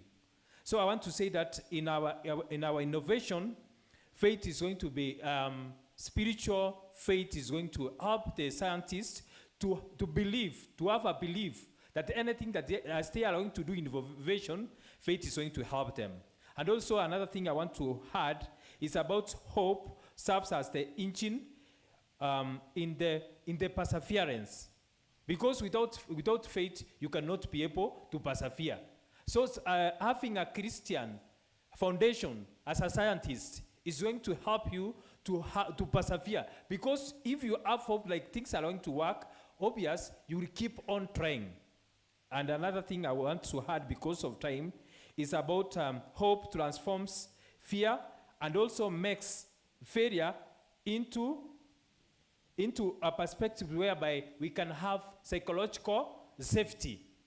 And here you get in the ecosystem, You get that we need also this one as a collective responsibility of all the stakeholders. We just get that we need this we need this spiritual background so that we can be able to align ourselves and have patience in the ecosystem that the things that we do, we want to innovate, they will work out. So I want to echo the words of Pastor that he thinks it is very important to have a spiritual. And if we have hope, and actually as a mental health practitioner, I can say that many of the clients I've been attending are those people who have lost faith. I want to talk to all of you and see that spiritual background in anything we do is important, because those people who don't have faith, they are very dangerous. Thank you very much. Okay. Thank you. Did we have? Yes, that was the third. Yeah, thank you. I just want to address my brother, the pastor. I've studied astrophysics. In that science, we don't believe in God, because we have a way of proving how the world came into existence. So most of the people I work with don't believe in God, but I believe in God and I'm a Christian. Oh, good. So my question to you is, the church is full of youth. How much time do we need to give to God as an African continent? How much time for God to say, that's now enough? I have now to answer your questions. How much content, how much prayer do we need to give? Because in the developed world, they pray for 1 hour, 30 minutes. Here we pray every Monday, youth, Tuesday, women, Wednesday, men, Friday, business. So the church is so busy here, but the results are very little. What are you doing to give the youth skills? Why don't we attach an innovation hub to every church? On the second floor of every church, there should be people making books, people learning skills in tailoring. There is too much talk in church, and it is so dangerous that people are now believing in miracle money. Walk in the streets of Nairobi, you'll kick a box and get dollars there. This kind of messages. So you need to do a lot of work to make sure that you change. And lastly, we got somebody who gave us bicycles, border borders, a few years ago. We moved in churches in Uganda.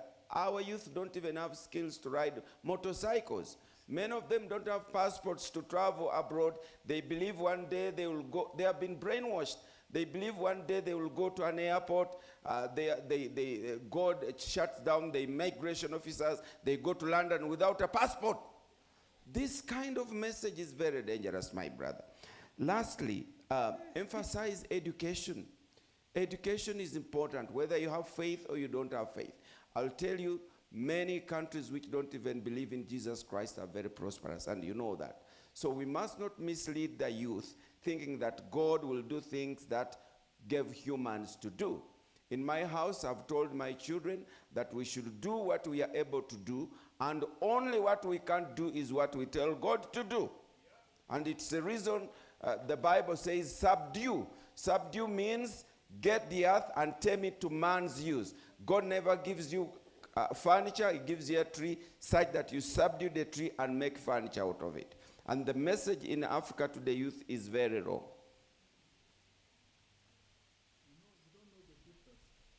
He's actually mixing realistic from phony churches like the Shakahola. Okay. No. Prof, you want to expound on that? I'm really saying that there are certain discussions, biblical messages, issues that are very, very normal and humane. But there are prophets of complications who have come today who say you can go to the airport and fly to UK and become rich. That is a wrong one. So you must distinguish between perhaps what you have done to your family, in my view. Thank you, sir. I'm helping you. And yesterday he says once you speak, he does not even have to add. Okay. Okay. Sawa. Okay, thank you for the chance. I'm Yabes, and I believe in God. The God Professor Micheka is saying. I want to take you back. I did the 3 sciences in high school: chemistry, biology, and physics. When you say physics do not believe in God, and I've read the history of Newton. Newton was a believer. In biology, we teach genetics. Genetics was brought by Mendeleev. Mendeleev was a priest, a Catholic priest. And then, when you look at the chemistry, if we are talking of the loud bang of physics, I have always asked my students, if you threw even seeds like that, there are some places where the seeds won't fall. But in chemistry, we say, number 1, hydrogen, number 2, helium, number 3, lithium, all the way up to 109. There is an intelligence behind this creation. When you go back to the story of Daniel, Nebuchadnezzar, you are told that Nebuchadnezzar chose men, youth, Gen Zs, who were able to stand before kings. Youths who were able to speak. Youths who could understand science. The innovations I've done, over 20 of them, I believe God led me. God exists, and God, even the education we are learning, Samuel was the founder of education. He started schools. And the principal of one of the schools, when Elijah had gone home, Elisha, when he went, the dormitory was too small. And the students asked for a larger dormitory. They went to cut cedar in Lebanon using a borrowed axe. And the axe broke the law of physics. It swam from the river. It swam. And it has never. Until Archimedes, when he brought the iron. Okay. Thank you very much. Professor Micheka says he has a very Please. burning. Please. Prof, in the interest of time. Just please. The shortest, like the one said, Jesus wept. Do you know something, colleagues? In the absence of any knowledge on religion and beyond where we can actually exit to, we try to believe in certain things. That is because we don't have the capacity in our brains to completely understand which way to go, which way we came from. That is the limit, which limit stops us in debates and brings confusion. But now, Prof, you have left us there like, okay, anyway, that's how professors, he has left us in our own equation, and that will take us. So that we think. So that we think. But we don't have a lot But of anyway, time. just a disclaimer, religious topics are usually, very passionate to our hearts. As we are moderating this, we are just raising concerns about development, because there are those who are concerned about maybe how our religious beliefs are not making the young people to aspire.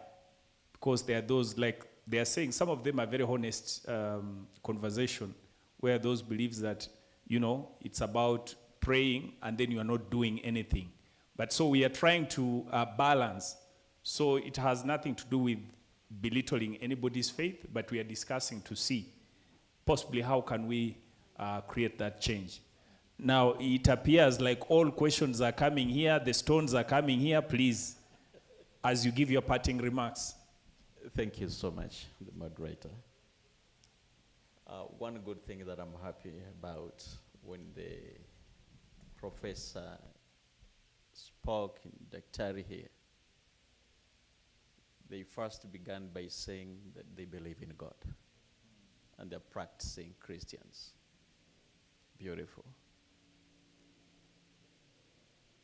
Sometimes back, when we were high on the skies, I remember I was seated with somebody, and then the flight attendant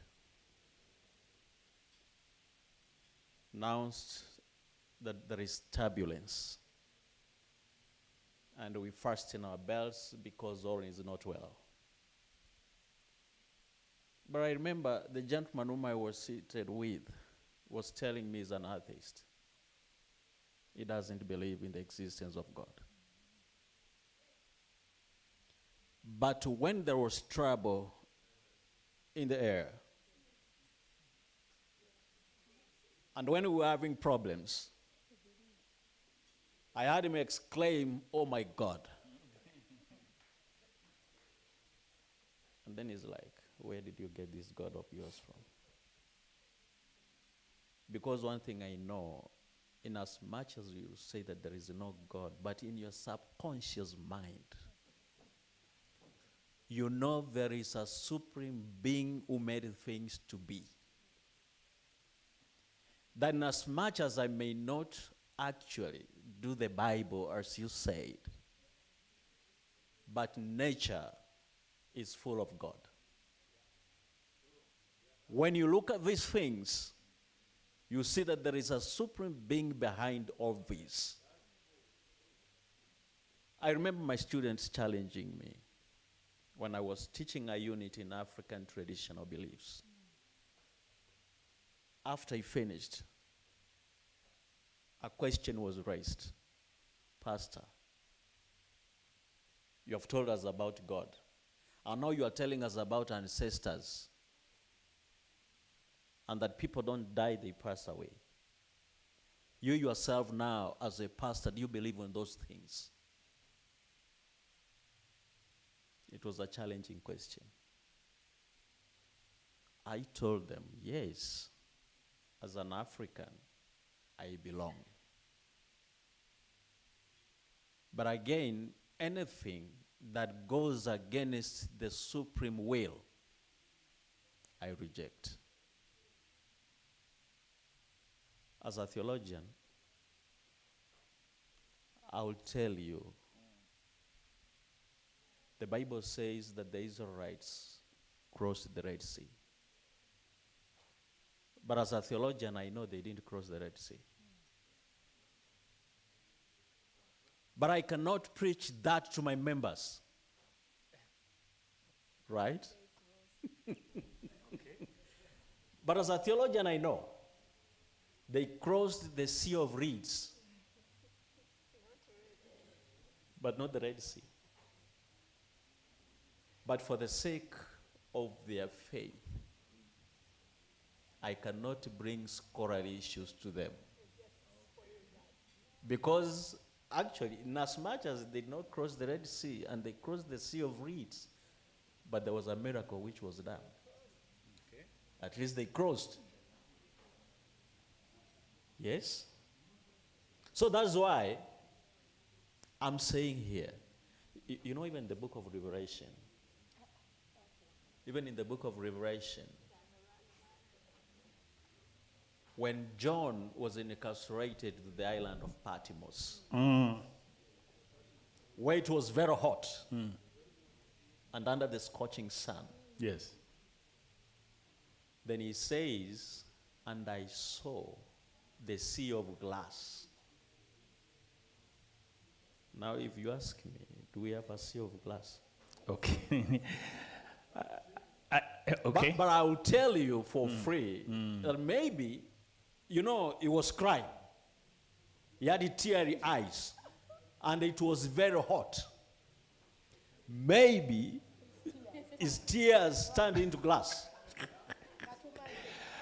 So be careful. Okay. you have also now, you have also preached like Prof. Now you are leaving us to think. Okay. Please, the Gen Zs are on my neck. Let's have half a minute to summarize. Thank you very much. I want to say, don't die in the movie. Work, run, sweat. Find time to rejuvenize, to refill. Go to jacuzzi, sauna, steam bath a bit. Find time to choose some of your money as you save and pay. Please enjoy your money because that's all you go with. At the end of that day, the will is there. But what have you taken before you will for everybody else? It will be so unfair for you to sacrifice yourself. Okay. Of late, I choose some money. Please go home and choose some at the end of the month. As you tithe, you become the second best there. God bless you. Thank you. I'm going to be very brief. First of all, I want to appreciate all the teachers that are here, lecturers, principals, my colleague teachers, and all the scholars in the higher institutions of learning. I just have one message for you. You've been mentoring these students, and I would encourage those who are not mentoring any student, please choose a secondary school near you. Select one boy, one girl, and mentor them. Walk with them and build something from them. That way, we are going to bring the change we are talking about here today. Thank you. Okay. Okay. Yeah, I just want to give you a takeaway. That's like an homework. That without strengthening values and ethical leadership, alongside innovation, sustainable development remains difficult to achieve. Discuss. 20 marks. Okay, let's clap for them. Thank you very much. I have realized that both science and religion, things must be argued. If you don't have a way to argue them out, you are in trouble. And if you are not using your head and you are just also believing, as the pastor says, you are most likely also going to be in trouble. Thank you very much for the session and listening. Thank you very much, Evans Tabingwa. A round of applause for that panel, please. All right. If we don't do this, they will kill me. All right? They will kill me if we don't do this. So I want us to do this. I want us to agree that you can allow me take exactly 30 minutes for this next one. Yes. All right.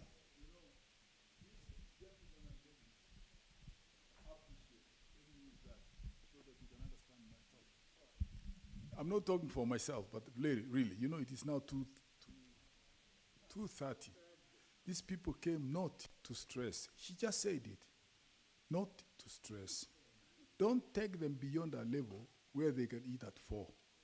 Let people go for lunch, come quickly, early, continue with the other matter. It is too late. These people are tired and hungry. I can tell, actually. You are tired and hungry. Am I right or wrong? You want to go and eat? I'm also hungry. Let's go eat. Okay, then. I cannot dispute an elder at whatever cost. So I just wanted to know whether Prof is a Gen Z. Because he's indirectly telling the house, he's indirectly invoking the house, and I think he's the first who wants to make sure that that lunch is there. But it's okay, Prof, we have voted for you. Sawa. Then, if we promise that we can take a very short time because we have a very intense program with the awards in the afternoon. Thank you very much. Any volunteer who would like to dedicate our lunch? All right. Really? Excuse, please. Let's bow our heads. Father, Lord, we thank you for what we have deliberated the whole day today.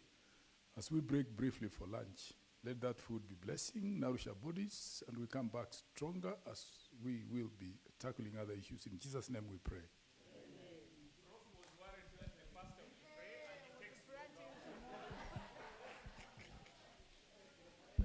Let's go for